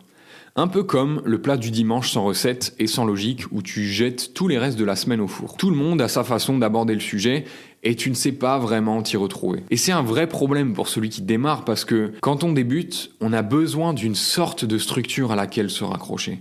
Sans structure, tu peux écouter des heures et des heures de contenu, lire des tonnes et des tonnes de livres et de podcasts, mais si tu n'arrives pas à les connecter entre eux, tu n'iras pas loin, tu ne sauras pas par où démarrer. L'élément qui personnellement m'a aidé à mieux comprendre le sujet de la spiritualité et du travail interne, c'est l'acte de Singer, ou plutôt le service, parce que c'est un vrai service, de faire la carte des éléments qu'on a à l'intérieur de nous. C'est un peu comme une voiture. Quand tu as une voiture qui marche, tu n'as pas besoin de savoir de quoi elle est composée. Certaines personnes conduisent une voiture et ne savent pas qu'il y a de l'huile dans le moteur. Ils n'ont pas besoin, vu qu'elle marche bien, et que quand il y a une panne, c'est le mécanicien qui s'en charge. Il y a d'autres personnes qui ont une voiture, qui peuvent pas aller chez le mécanicien, qui préfèrent faire les choses d'elles-mêmes, et qui du coup sont plus résilients à long terme, parce que quand il y a une panne, ils savent quoi faire. C'est un petit peu la même chose avec le monde intérieur et la spiritualité. La raison pour laquelle c'est aussi fumeux, c'est qu'on se comporte envers la spiritualité un peu comme une personne qui est le propriétaire d'une voiture mais qui veut jamais ouvrir le capot, qui préfère déléguer ça au mécanicien. Le jour où tu te retrouves sur l'autoroute et que tu tombes en panne, t'es dans de beaux draps parce que tu sais même pas que dans ta voiture t'as un moteur, t'as un radiateur, t'as un filtre à huile, un filtre à air, etc. Le truc avec notre corps et notre vie intérieure et notre âme, notre mental, notre cœur, c'est que eux aussi, à l'intérieur, on est aussi composé d'éléments, à la fois physiques, mais aussi sur le plan spirituel, on va dire ça comme ça, émotionnel. Et le truc, c'est qu'il n'y a pas de mécanicien qui peut complètement réparer les choses pour nous, contrairement à une voiture. Ouais, t'as les psychologues, et les psychologues, ils t'aident en partie avec le mental, mais ça reste quelque chose d'assez isolé. Quand tu vas chez le psychologue, souvent, tu vas démêler un peu ton passé, tu vas jouer avec le mental, mais on aborde rarement la question du cœur, on aborde rarement la question de la conscience, donc c'est juste une partie, en fait. C'est un peu comme si t'allais chez un mécanicien spécialisé dans les pneus, tu vois. Et c'est pour ça que c'est primordial, si tu t'intéresses à la spiritualité, et tu sens que t'as besoin de faire un travail intérieur plutôt d'extérieur, parce que tu vois que peu importe ce que tu fais à l'extérieur, à l'intérieur tu te sens misérable, ou alors tu sens que c'est pas beau, c'est cette maison avec un bordel, avec des pots de banane à l'intérieur et que c'est vraiment le temps de le faire le ménage. C'est pour ça qu'il faut comprendre comment ça marche à l'intérieur et comment interagissent les différents composants. Et la première distinction à faire pour comprendre le monde intérieur, ça c'est super crucial, c'est la distinction entre 1, les émotions et 2, les pensées. Ce sont deux choses différentes. Vois vraiment les émotions comme le filtre à air, les pensées comme le radiateur de ta voiture. C'est deux choses différentes à l'intérieur de toi. Les émotions, elles sont générées par le cœur. Donc les émotions viennent du cœur. C'est le produit qui est généré par le cœur. Les pensées sont générées par le mental, le cerveau. Donc tu as deux organes, deux centres d'énergie qui génèrent deux choses complètement différentes. Le cœur génère les émotions, le cerveau génère les pensées. Le mental, donc on va se concentrer sur le mental, il communique de deux façons. Il génère des images dans notre œil interne. Si par exemple je te dis d'imaginer maintenant un stylo, fais-le. Vois un stylo, vois un stylo 4 couleurs. Et ben tu le vois à l'intérieur. C'est ça l'œil interne. C'est que tu fermes les yeux, je te dis d'imaginer un stylo, tu le vois le stylo. C'est ça l'œil interne, de manière très rationnelle. Tu vois, c'est pas le truc venu d'Inde, bouddhiste, le troisième œil, l'œil interne, etc. Non, c'est tu vois un stylo quand je te dis de l'imaginer. C'est une des manières que le mental utilise pour communiquer. La deuxième manière que le mental utilise pour communiquer, c'est qu'il génère aussi une voix. C'est la fameuse petite voix interne. On va prendre un exemple de la même façon. Ferme les yeux et dis à ton mental de dire bonjour sans dire rien avec ta voix. Dis-toi bonjour à l'intérieur. Tu vois, tu as une voix à l'intérieur qui est capable de dire bonjour. Ça, c'est les deux façons dont le mental communique. Le cœur, lui, il communique de façon différente. Il ne forme pas de voix ou d'image, mais il te fait sentir des émotions. Les émotions, ce ne sont pas des objets concrets, mais c'est plutôt des vibrations, des sensations. Un peu comme des nuages ou des vagues qui passent à l'intérieur de toi. Et à nouveau, c'est pas métaphysique ce que je suis en train de t'expliquer là, c'est pas perché ou quoi que ce soit, tu as déjà ressenti des émotions, tu sais très bien de quoi je te parle. Quand tu ressens de la joie, tu sens une espèce de vague qui te porte d'un coup, tu sens une espèce d'allègement, quelque chose qui te porte vers le haut. Quand tu te sens déprimé ou triste, tu sens une espèce de poids, t'es tiré vers le sol, voilà, tu te recourbes, t'as la tête qui pointe vers le sol. Donc c'est pas métaphysique tout ça, c'est réel. T'as vraiment ce cœur qui génère des émotions et des vibrations, et c'est pas parce que tu peux pas les voir matériellement qu'elles n'existent pas. Et c'est important de devenir conscient de ses propres émotions. Tu comprends déjà mieux quelques éléments qui sont à l'intérieur de toi, donc tu ne te vois plus comme un bloc monolithique, mais tu vois que, ok, j'ai le cœur et j'ai le mental, qui génèrent deux choses différentes, qui, si tu t'en souviens, sont deux éléments qui font partie des 3 grands distracteurs qu'on a vus au début de ce podcast. Et un truc qu'il faut comprendre aussi, c'est que le cœur et le mental, ils sont connectés. Quand le cœur génère une émotion, et ça tu le verras, tu le connais dans ton expérience personnelle, quand le cœur génère une émotion, le mental répond. Et c'est la combinaison des émotions plus pensées qui génère ta psyché. Et là je cite Singer. Remarquez que votre conscience peut totalement se concentrer sur votre cœur ou sur votre mental, ou diviser son attention entre les deux. Quand vos émotions sont très plaisantes, vous aurez tendance à être irrationnel dans votre comportement parce que vous ne voulez pas basculer votre conscience de la beauté de ce qu'il se produit dans votre cœur au mental. Typiquement quand t'es amoureux, tu sais, c'est ce fameux truc de ouais, l'amour rend aveugle. Et de l'autre côté, quand les émotions sont déplaisantes, vous aurez tendance à changer l'expérience interne en vous laissant distraire par vos pensées. Le mental devient une cachette dans laquelle votre âme se réfugie quand le cœur s'agite. Pour transcender ces tendances de vous cacher dans le cœur ou dans le mental, réalisez que c'est toujours la même conscience qui fait l'expérience de ce qu'il se passe à l'intérieur. Un exercice pour bien internaliser ça, c'est de voir si tu arrives à distinguer les deux. Donc ça, c'est un exercice pratique que tu peux commencer à pratiquer dans ta journée pour devenir familier avec cette idée que, ok, je suis un peu comme une voiture, j'ai différents éléments à l'intérieur de moi, on en a vu 2, le mental qui génère les pensées, le cœur qui génère les émotions. Ça t'aide déjà à moins paniquer quand le mental s'emporte. Tu peux maintenant te dire que ok, c'est mon mental qui est en train de péter un câble là. Ou alors quand tu ressens des émotions, tu peux commencer à t'entraîner ok, là c'est le cœur qui joue son opéra, mais voilà, c'est juste le cœur qui fait ce que le cœur doit faire en fait. Ça veut pas dire que tu dois te perdre dedans, et ça on verra comment faire ensuite. Concrètement, pendant ta journée, imagine que tu es au travail ou alors que tu écoutes un podcast qui te stimule intellectuellement et essaye de remarquer la vibe de tes pensées. Tu peux le sentir physiquement quand ton mental travaille. Tu sens que toute l'énergie est en haut de ta tête. C'est même chaud quand ton mental travaille. Tu peux même lui assigner une image. Pour moi, par exemple, je vois un train qui passe avec des wagons. Et quand le mental s'agite et devient un peu parano, le train commence à accélérer et les wagons défilent de plus en plus vite. Donc là, tu vois, t'écoutes ce podcast, tu dois sans doute avoir le cerveau qui chauffe. Prête attention aux sensations que tu as quand ton mental chauffe. Et tu peux voir que si tu écoutes ce podcast et que tu prêtes vraiment attention, que tu essayes de comprendre les concepts, tu as des sensations physiques. Ton cerveau va avoir chaud. Et tu peux même le visualiser. Au fur et à mesure que je te présente toutes ces idées, tu peux le voir comme un wagon qui avance, tu vois, un train qui avance. Et de la même manière, ça t'est sans doute déjà arrivé quand ton mental est devenu parano et que tu sais, il s'agite et qu'il y a une situation qui te fait peur et que tu essaies de trouver tes solutions. Tu peux l'imaginer comme un train qui commence à accélérer. Donc, tu peux devenir observateur de ce processus-là, tu vois. Tu peux, petit à petit, t'en détacher, ne plus autant être pris dans l'expérience du mental qui s'agite, mais commencer à l'observer de l'extérieur. Même chose, tu peux le faire pour le cœur. Prête attention la prochaine fois que tu ressens de la joie ou de la tristesse. Distingue que c'est une vibe complètement différente de ce qui sort de ta tête. Tu vois, quand tu ressens de la joie ou de la tristesse, c'est pas la même chose que quand tu es intellectuellement stimulé ou stressé dans ta tête et que tu essayes de trouver un plan. C'est vraiment deux choses différentes et c'est la différence fondamentale entre les pensées et les émotions. C'est plus comme des vagues ou des vibrations qui viennent du torse. Et les émotions, tu les ressens dans ton torse, pas dans ta tête. Pourquoi je te dis tout ça ? Parce que sentir la différence entre les émotions et les pensées, c'est important.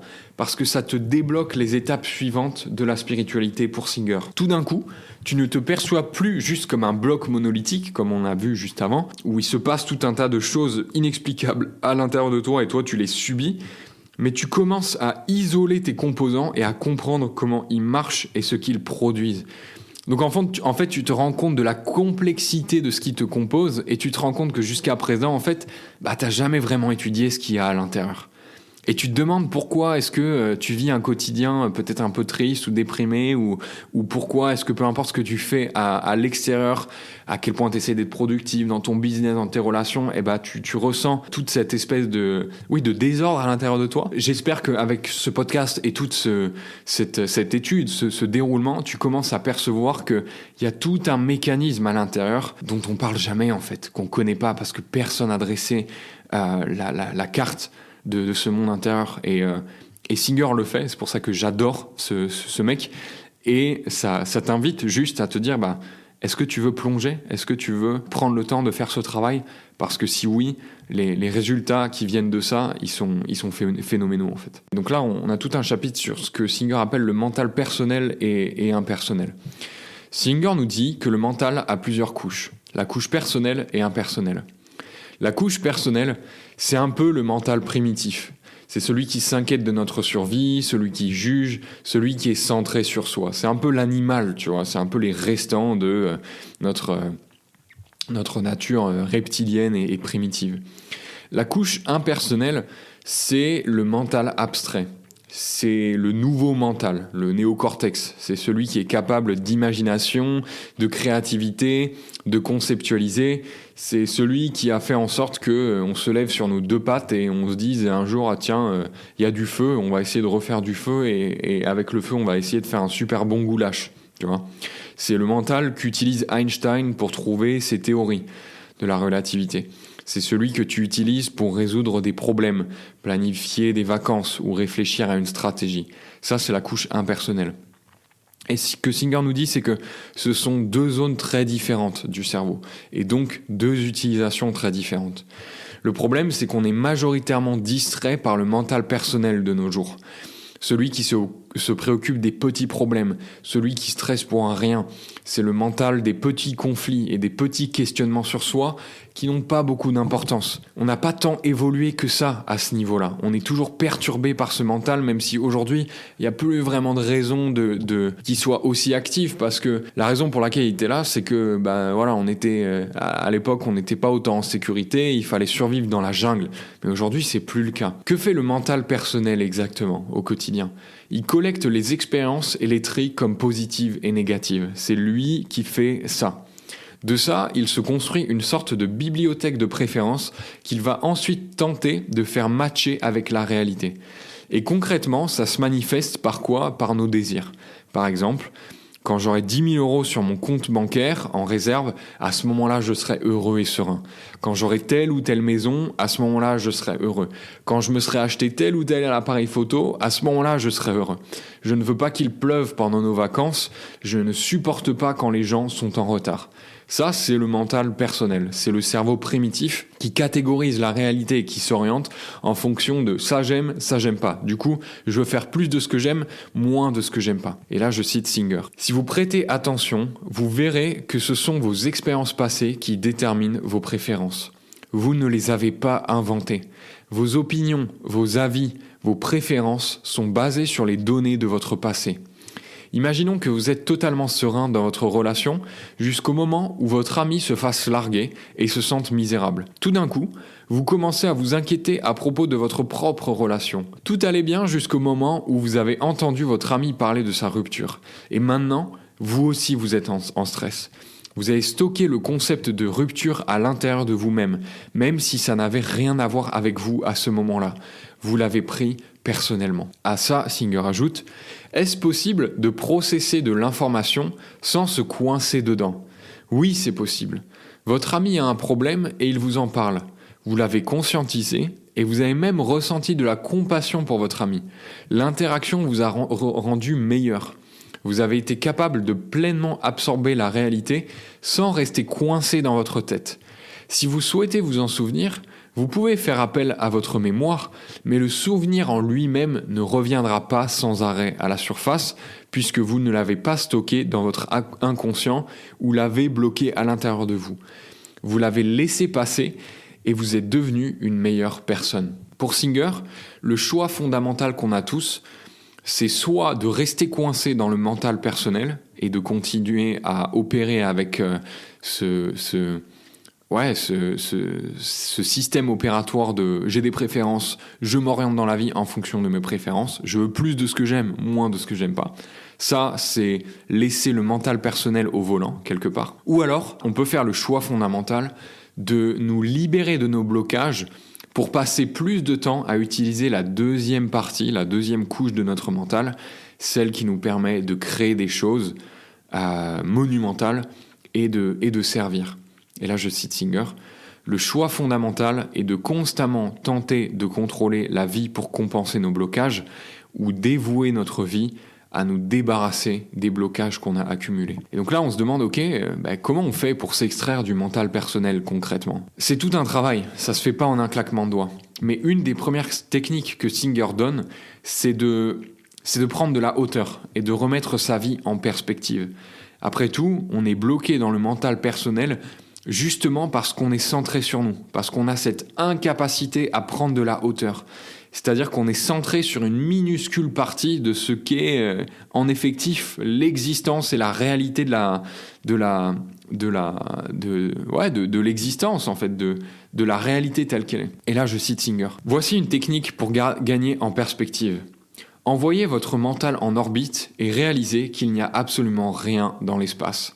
Seulement 99,99% de vide.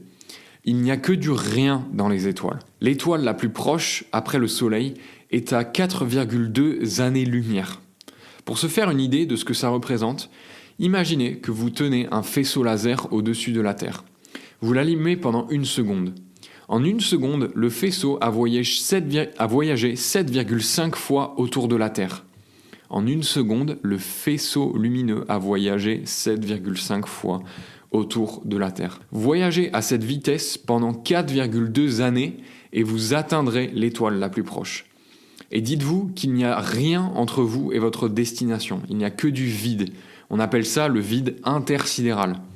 Est-ce que ça vous dirait de vivre là-dedans ? Parce que dites-vous que c'est ce dont est composé 99,99% de l'espace. Comparez ça à ce que vous vivez tous les jours et vous vous rendez compte que ce que vous vivez tous les jours, c'est un miracle. Il y a des couleurs, il y a des formes, il y a des sons et tout un lot d'expériences absolument incroyables autour de vous. Et pourtant, tout ce que vous vous dites, c'est non.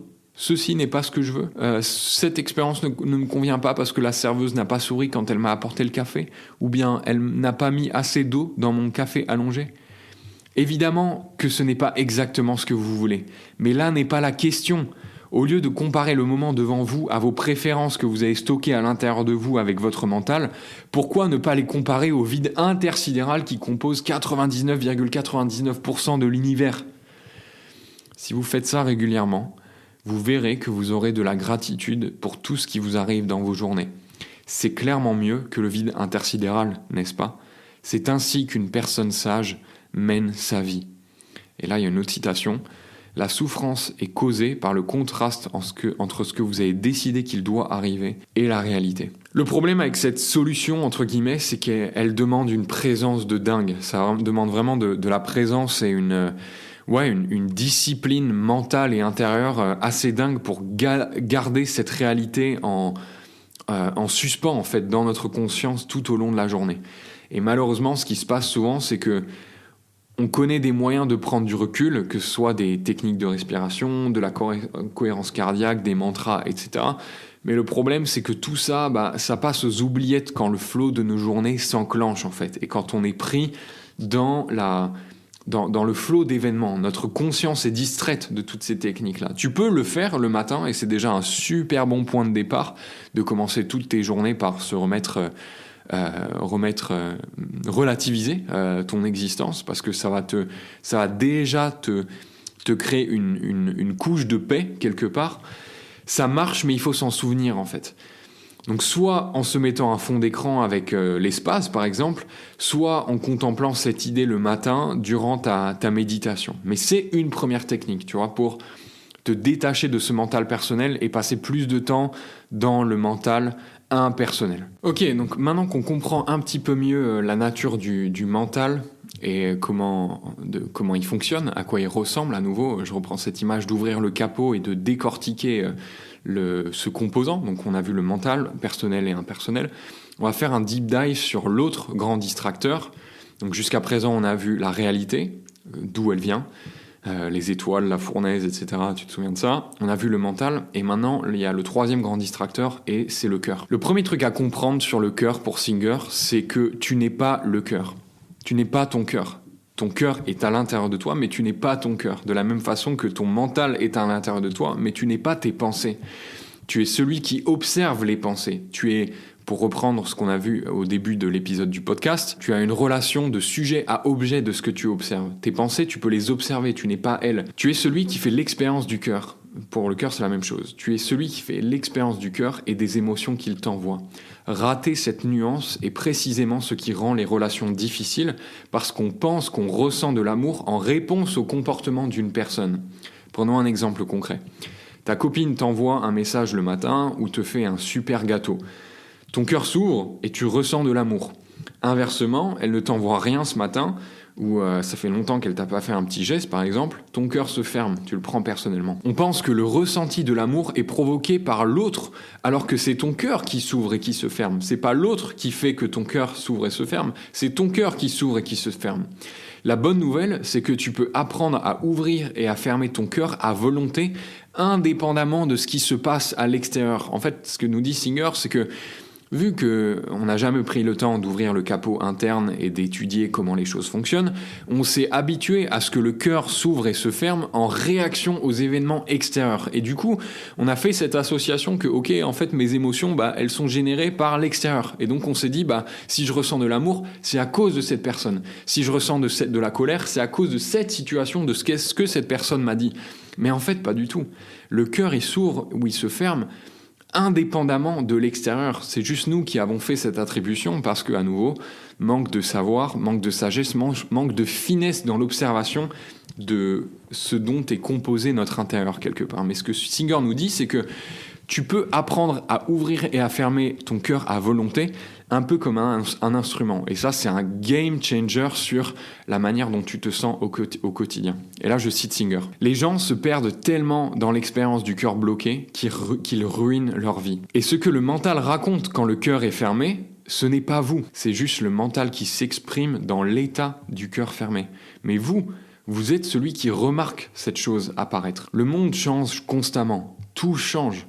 Et donc, si vous pouvez pointer une raison pour laquelle votre cœur est ouvert, dites-vous que ça va changer. Et si vous pouvez pointer du doigt une raison pour laquelle votre cœur est fermé, ne vous inquiétez pas, ça va changer aussi.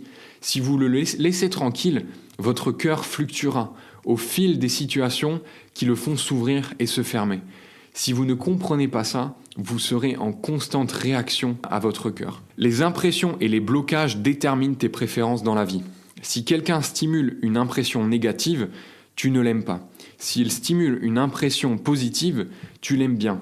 Et donc tes impressions et tes blocages dirigent ta vie. Le problème, c'est que si l'ouverture et la fermeture de ton cœur dépendent de ce qui se passe à l'extérieur, t'es cuit en fait. T'es cuit parce que c'est l'extérieur qui dicte la qualité de ta vie. La solution à ça, c'est d'apprendre à gérer tes blocages et à les libérer au fur et à mesure. Et là, je cite Singer, « Laisser l'ouverture et la fermeture de votre cœur diriger votre vie n'est pas spirituel. Vous n'êtes pas fidèle à vous-même, vous êtes fidèle à vos blocages passés. C'est la nature de votre psyché. » Aussi, Singer nous dit qu'il ne faut jamais prendre une décision dans ces états où le cœur et le mental sont perturbés. Et là, je cite, « Quand un blocage particulier est touché, l'énergie contenue dans ce blocage est activée et vous commencez à sentir les émotions et penser les pensées associées à l'expérience en question. Votre état interne est dominé par les patterns d'énergie non terminés stockés à l'intérieur de vous et vous perdez totalement le contrôle à l'intérieur. Dans cet état, vous n'êtes plus en charge de vos pensées et vos émotions et vous ne contrôlez plus non plus l'ouverture ou la fermeture de votre cœur. Le blocage a pris le contrôle total sur votre vie et si vous ne faites pas attention, il déterminera votre futur par le choix que vous faites dans cet état-là. Repense à la dernière fois où tu t'es senti perturbé par ton cœur et tes pensées, où ton cœur ressentait de l'anxiété et en conséquence ton mental tournait en mode automatique. Vous devez faire le travail nécessaire pour vous libérer de vos blocages au lieu de chercher des moyens de les contourner. Donc tu vois petit à petit comment, au fur et à mesure qu'on progresse sur cette carte mentale, comment tu vois qu'en fait, notre vie, si on ne fait pas attention, est déterminée par les blocages passés qu'on a stockés par le passé, parce qu'on ne savait pas comment dealer avec eux. Et tu commences à comprendre pourquoi est-ce que Singer nous dit qu'on a ce choix fondamental de continuer à vivre notre vie en réaction en fait, à nos blocages passés, ou alors faire de la priorité de notre vie le fait de se libérer de nos blocages passés, de sorte à ce qu'on puisse accepter de plus en plus la réalité telle qu'elle est, laisser les événements passer au travers de nous, arrêter de les stocker comme des blocages à l'intérieur de nous, et que c'est comme ça qu'on se libère en fait. À la fois des émotions et des pensées que ces blocages stimulent, et qu'on peut vraiment se créer une vie choisie, une vie de choix. C'est ça ce que Singer appelle la libération. À un moment donné, tu comprends que ça ne t'aide pas de collecter les blocages et de stocker les mauvaises expériences à l'intérieur de toi. Et quand tu arrives à ce stade, c'est là que tu te demandes « Ok, comment je fais pour faire ce travail intérieur qui va m'aider à me libérer ?» Singer nous donne 3 techniques. La pensée positive, les mantras et la posture de l'observateur. La base avant de se pencher sur toute technique, c'est que l'intention de se libérer de ces blocages soit sincère. Parce que si l'intention est forte et déterminée, si tu as vraiment envie de te libérer, ta conscience sera beaucoup plus alerte et ce sera beaucoup plus simple de t'attraper en plein vol lorsque tu tombes. Et donc, on arrive à la première technique, qui est la pensée positive. Et je sais que c'est hyper cliché, mais Singer nous donne une explication qui peut satisfaire les sceptiques. Son explication, c'est déjà qu'on ne contrôle pas nos pensées autant qu'on le croit. Si on fait attention, la plupart des pensées sont des pensées automatiques, c'est-à-dire qu'elles popent dans notre tête sans qu'on ait à les fabriquer de toutes pièces. Pour te prouver ça, regarde juste autour de toi et prête attention aux pensées qui se forment. Il est très probable que les pensées automatiques surgissent. Prenons un exemple. Je regarde la serveuse de mon café qui est habillée en noir, et d'un coup, je me dis que la jeune génération a un style hyper sombre et superficiel par rapport à quand nous, on était jeunes. Mais je ne choisis pas cette pensée. Elle apparaît automatiquement, sûrement basée sur une pensée que j'ai eue avant. Donc on n'est pas en contrôle des pensées qu'on a dans la tête à 100%. Et ce qui est sûr, c'est que les pensées qu'on a influencent notre état interne. Si je pense que la jeune génération est zombifiée et sans promesse de succès, ça va pas m'aider à être enthousiaste pour l'avenir. La pensée positive, ça consiste à travailler son mental en remplaçant les pensées automatiques non constructives par des pensées constructives. Et là, je cite Singer. Si la personne en face de vous conduit plus lentement que la limite, vous pourriez vous dire par exemple « Waouh, quelle opportunité de me relaxer. Je ne peux pas me presser parce que la personne devant moi m'en empêche, donc j'imagine que c'est le moment parfait pour observer ma respiration et apprendre à apprécier la vie. » Vous pouvez faire ça à tout moment. Comprenez ceci. Il ne s'agit pas de se battre avec votre mental ou de pousser les pensées négatives à l'extérieur. Vous remplacez simplement les pensées créées automatiquement par des pensées créées avec intention qui sont constructives pour vous. Avec le temps, les pensées que vous construisez consciemment remplaceront les pensées automatiques. Maintenant, voyons la technique des mantras. Pour comprendre les mantras, il faut comprendre que le mental fonctionne par couches. Est-ce qu'il ne t'arrive pas de discuter avec quelqu'un et en même temps de penser à autre chose? Ou de cuisiner et en même temps d'écouter un podcast? C'est ça, les couches du mental dont on parle. Deux choses peuvent tout à fait se passer à la fois à l'intérieur. Le mantra, ça consiste à te fabriquer, ou plutôt à t'installer une couche dans laquelle tu te sens en paix et où tu peux revenir encore et encore quand tu en as besoin. L'idée, c'est que si tu fais l'expérience d'une situation qui te génère du stress, par exemple des mauvais résultats au travail, mais que tu as cette couche de sécurité dans ton mental, tu peux choisir où tu mets ton attention. Et là, je cite Singer. La technique du mantra est un vrai cadeau. C'est comme des vacances intérieures. Si vous faites le travail nécessaire pour installer le mantra dans une couche de votre mental, cela peut véritablement changer votre vie. Un super mantra à avoir dans votre mental, par exemple, c'est « Je suis toujours OK ». Je peux gérer cette situation. Tout ça, c'est très bien, mais comment on fait concrètement pour installer un mantra? Et là, je cite Singer, « Ce n'est pas très difficile d'installer un mantra. Il faut juste de la répétition. Vous pouvez commencer à installer un mantra durant votre méditation du matin.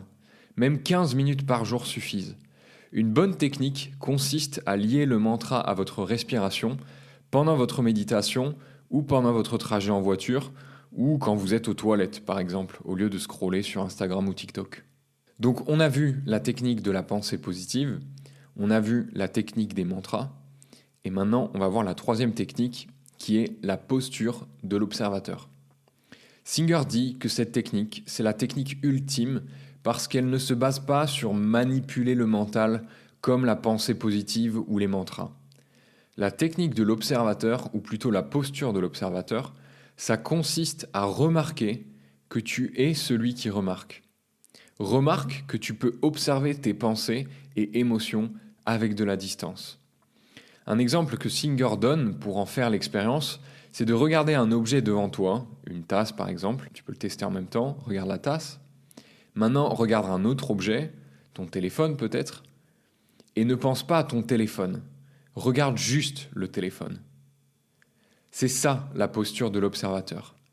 Maintenant, remarque que souvent, en regardant un objet, il y a une pensée presque automatique qui vient avec. Et la posture de l'observateur, ça consiste à remarquer cette pensée. Et puis tu remarques que tu remarques cette pensée. C'est ça, être dans la posture de l'observateur. C'est être capable d'être celui qui remarque parce qu'il est détaché de ce qui se passe à l'intérieur de lui. Ça vaut pareil dans les situations stressantes ou difficiles. Tu peux prendre cette distance entre tes pensées, émotions et toi-même. La technique, c'est de ne rien faire. C'est de littéralement se relaxer et observer ce qui se passe en nous. Au début, c'est difficile parce que tu essayes de relaxer la perturbation elle-même. Tu essayes de relaxer l'événement qui s'est passé. Mais Singer nous dit non, n'essaye pas de se relaxer la perturbation. Toi, à l'intérieur, relaxe. Toi, celui qui observe à l'intérieur, relaxe.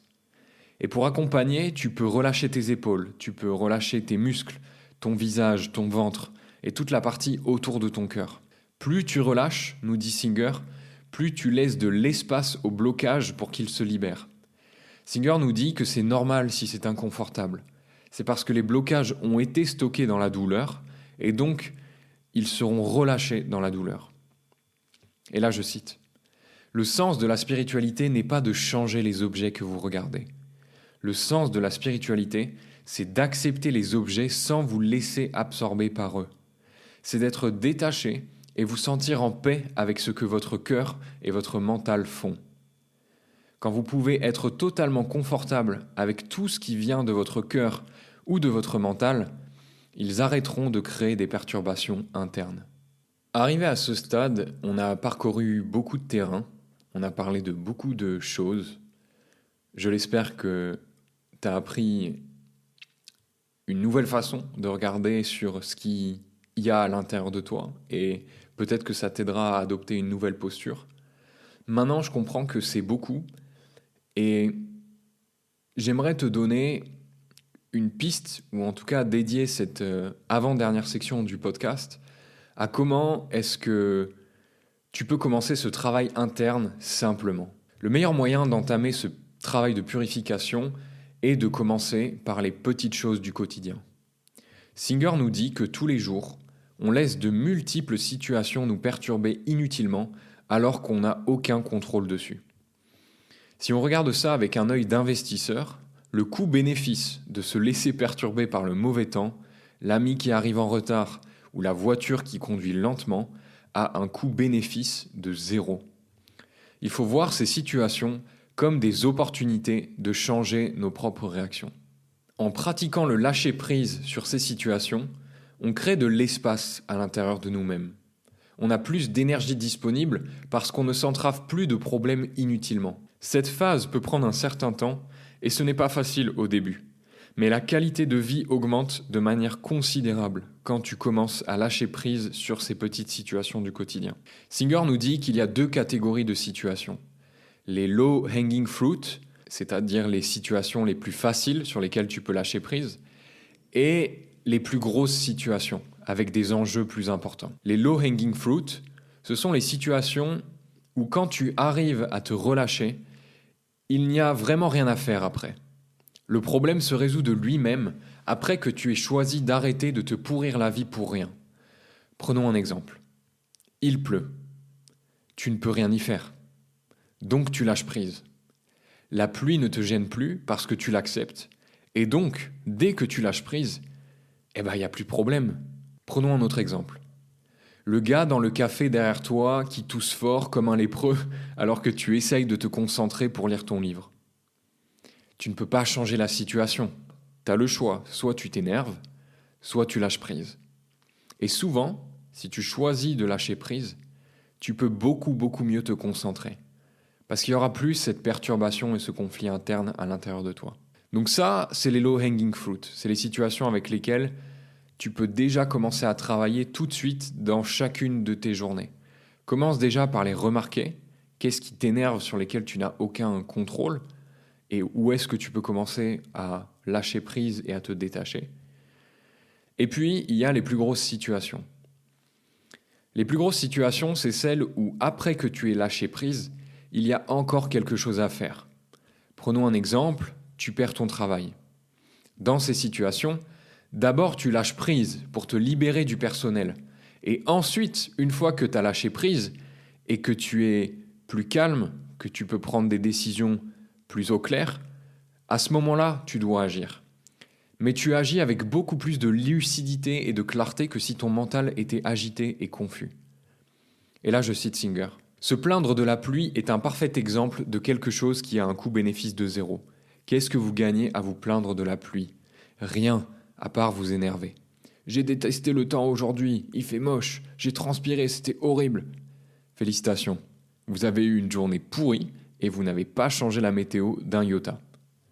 Le moyen de savoir si une situation est un low hanging fruit est si la situation se résout d'elle-même juste en lâchant prise à l'intérieur de vous. Il n'y a plus rien à faire après ça. Vous étiez le seul problème et une fois que vous lâchez prise à créer le problème, ce problème disparaît. C'est comme ça que vous identifiez un low hanging fruit. En contraste, si vous lâchez prise sur votre réaction et qu'il reste quelque chose à faire, alors vous avez du travail à faire. Lâcher prise ne vous défait pas de vos responsabilités de la vie. Vous ne lâchez pas prise sur la vie. Vous lâchez prise sur vos réactions personnelles face à la vie. Vos réactions personnelles ne vous aident pas à aborder la situation de manière constructive. Elles nuisent à votre capacité à prendre les bonnes décisions. Terminons ce podcast en peignant une image de la vie que tu pourrais avoir, de comment tu pourrais te sentir à l'intérieur si tu fais et si tu t'engages au quotidien à faire ce travail intérieur et à lâcher prise sur les petits blocages. Singer dit que quand tu fais tout ce travail intérieur de manière constante, tu remarqueras un vrai changement à l'intérieur. Tu sentiras plus de joie, plus d'énergie, plus d'enthousiasme, plus d'envie de créer sans raison. Tu te sens plus ouvert, plus réceptif. C'est difficile à croire parce que la narrative qu'on entend le plus, c'est que la joie est toujours temporaire, qu'elle est de plus en plus rare quand on grandit parce que la vie devient de plus en plus lourde avec les responsabilités et qu'on doit en chier pour apprécier la vie. On entend partout que tu ne peux pas être heureux si tu ne connais pas un moment de down. Et Singer nous dit que c'est faux. Et là je cite, « La plupart des gens ne croient pas que la vie peut être ainsi. Ils pensent qu'ils doivent avoir le job parfait pour être heureux d'aller au travail. Mais comment définissez-vous le job parfait ? Le job parfait, c'est celui qui vous fait vous sentir ouvert. En d'autres termes, c'est le job qui matche parfaitement vos blocages pour que votre énergie passe. Le problème, c'est que si ce job un jour touche vos blocages de la mauvaise manière, vous allez vous fermer. Vous laissez encore vos blocages diriger votre vie. Ce n'est pas la question de trouver le bon job, c'est la question de libérer vos blocages de manière à aimer n'importe quel job que vous décidez de faire. Aussi, ne croyez pas ceux qui disent que vous ne pouvez pas être heureux sans connaître la tristesse. Ce n'est pas vrai. La vie est ainsi quand vous êtes rempli de blocages. Une fois que vous vous débloquez, vous remarquerez que l'énergie est toujours belle. Vous pourriez vous demander ce qui pourrait bien vous motiver si vous êtes toujours heureux et joyeux. Pourquoi vous embêter à travailler ou à être dans une relation si vous êtes déjà rempli avec autant de joie et d'amour ? La réponse est simple. L'amour veut s'exprimer et l'enthousiasme veut créer. Ce sont leurs tendances naturelles. Une fois que l'énergie n'est plus bloquée et coule naturellement, les besoins personnels ne sont plus votre motivation primaire. Vos actions sont l'expression de l'amour et de la gratitude envers la vie. Votre vie entière devient un acte de service. Une question qui vient après, c'est imaginons que tu décides de faire ce travail interne parce que tu comprends que tout ce que tu entreprenais avant dans ta vie ou toutes tes préférences n'était qu'un moyen détourné pour te sentir heureux et en haute énergie et te sentir OK. Une fois que tu comprends que rien à l'extérieur ne pourra combler le désordre qu'il y a à l'intérieur, tu fais quoi après quand tu commences à travailler sur ces blocages ? Comment est-ce que tu interagis avec le monde si tu atteins cet état où tu fais un grand ménage à l'intérieur et tu arrives dans ce stade où tu es beaucoup plus joyeux et heureux? Qu'est-ce que tu fais de toutes tes préférences ? Comment tu t'orientes dans la vie après ça ? Singer nous dit que bien sûr tu continues d'interagir avec le monde. Et ça peut être aussi simple et pur que de servir le moment devant toi du mieux que tu peux. Et là je cite, « Tout moment devant toi est là pour que tu le serves. Ça peut être aussi simple que de juste l'apprécier. Ou bien vous pourriez contribuer et élever l'énergie du moment. Un sourire, un compliment, un mot gentil, un coup de main. Ce sont toutes des manières d'élever l'énergie qui passe. Faire votre travail du mieux que vous pouvez, prendre soin de votre famille, servir votre communauté. Ces actes simples sont tout autant des actes de service qu'autre chose. Imaginez que vous marchez dans la rue et voyez un bout de plastique par terre. Vous sentez une cassure dans l'harmonie, alors vous le ramassez. Vous êtes simplement un artiste qui rend le monde plus beau. Votre mental ne se dit pas « Oh, je ramasse celui-là, mais je vais pas ramasser tous les autres que je croise. » Ou encore « Quel est l'abruti qui a laissé cet emballage par terre ? Sûrement le genre de personne qui ruine la planète. » Non, vous êtes simplement un individu spontané qui est en harmonie avec la vie. La vie la plus haute que vous puissiez vivre est celle où chaque moment que vous rencontrez est meilleur parce qu'il vous a croisé. Servez le moment présent avec tout votre cœur et toute votre âme. Imaginez à quoi le monde ressemblerait si tout le monde vivait comme ça. Commencez par élever ce qui est devant vous. Si vous ne pouvez pas servir ce qui est devant vous, comment allez-vous changer le monde ? Si vous êtes tellement dérangé par la condition du monde que vous en êtes désagréable avec les gens autour de vous, Ça n'aide personne. Si vous ne pouvez pas créer de l'harmonie dans votre foyer, de quel droit vous plaignez-vous que d'autres pays tirent des missiles les uns sur les autres ? Vous devez vivre une vie qui, si tout le monde la vivait, le monde serait en paix. Si vous ne pouvez pas le faire, vous faites partie du problème, pas de la solution. Une fois que vous apprenez à lâcher prise sur vos réactions personnelles, pensées et émotions, les choses deviennent claires. Vous saurez quoi faire avec la situation devant vous. Si vous êtes conscient et présent et que vous prêtez attention, vous saurez quoi faire. Le moment devant vous vous parlera. Cela n'a pas besoin d'être avec les mots. Le bout de plastique par terre, la personne qui a besoin d'aide, peu importe, la réponse devient évidente. La vérité profonde, c'est que ce que vous faites n'est même pas important. Ce qui compte, c'est avec quelle intention vous le faites. Soyez sûr que votre intention est pure et ne vous retournez pas. Si quelqu'un critique vos actions, excusez-vous et lâchez prise. Soyez toujours ouvert à apprendre. Si votre intention est sincèrement d'aider, il n'y a pas de honte à avoir.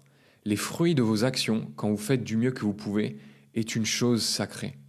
Si vous faites du mieux que vous pouvez et que quelque chose de terrible vous revient en réponse, appropriez-vous le moment. Il est à vous. Laissez-le vous aider et vous apprendre ce qu'il faut. Laissez-le vous rendre meilleur pour devenir plus sage la prochaine fois. Ne vous sentez pas mal à cause de lui. Ne jugez rien. Commencez avec ce qui est accessible pendant vos journées, puis progressez à relâcher votre passé. C'est parfait pour entamer votre transformation. Quand vous aurez lâché prise sur tout ça, quelque chose de plus gros viendra. En conséquence du travail que vous aurez fait sur vous, ça deviendra naturel pour vous de lâcher prise durant les moments les plus challengeants. N'attendez pas qu'une bombe explose dans votre monde pour vous demander quoi faire différemment. Vous devez faire le travail pour lâcher prise sur vous-même tous les jours. Vous serez ensuite capable de gérer tout ce que la vie vous amène. Cela prend du temps, mais continuez de lâcher prise. Vous aurez des moments où tout se dégage parfois et d'autres où vous vous fermez et c'est ok. Ne vous inquiétez pas, vous avez toujours du travail à faire. Soyez diligent, mais donnez-vous le temps. Au bout d'un moment, vous atteindrez un stade où le flot d'énergie ne vous quittera plus. Vous devenez alors un connaisseur de l'esprit et de l'âme. Quand vous saurez lâcher prise dans les états profonds, vous atteindrez la pleine réalisation de soi. C'est ça l'illumination. L'illumination n'est pas une expérience spirituelle, c'est un état spirituel permanent. Et c'est tout pour moi pour ce podcast, j'espère qu'il t'a plu. Si tu achètes le livre en passant par le lien dans la description du podcast, tu soutiens directement le podcast et tu m'encourages à continuer à faire ce travail. Et je te remercie encore pour ton attention et je te dis à la prochaine dans le prochain podcast. Ciao, ciao. Petite note d'information et de news du podcast Mentor. Si tu te demandes comment est-ce que tu peux recevoir plus de pépites tirées du podcast Mentor, je vais commencer une newsletter. Concrètement, ce seront des emails bonus en plus du podcast que j'enverrai chaque dimanche, environ une fois par semaine, avec des notes exclusives et des pépites de connaissances qui n'ont pas été diffusées dans le podcast. Pour les recevoir, tu peux cliquer dans le lien dans la description du podcast, tu arriveras sur un formulaire, tu auras l'explication de la newsletter, tu auras juste à rentrer tes coordonnées, ton prénom, ta meilleure adresse email. Je te demanderai aussi quelle est la situation qui te décrit le mieux actuellement et tu pourras t'inscrire et recevoir la newsletter. Je l'écris pas encore actuellement, je commence juste à construire la liste, c'est juste histoire de commencer à recueillir mes contacts. Mais comme ça, voilà, tu t'inscris et dès que la première newsletter sera écrite, tu la recevras. Je te remercie d'avance et je te dis à la prochaine.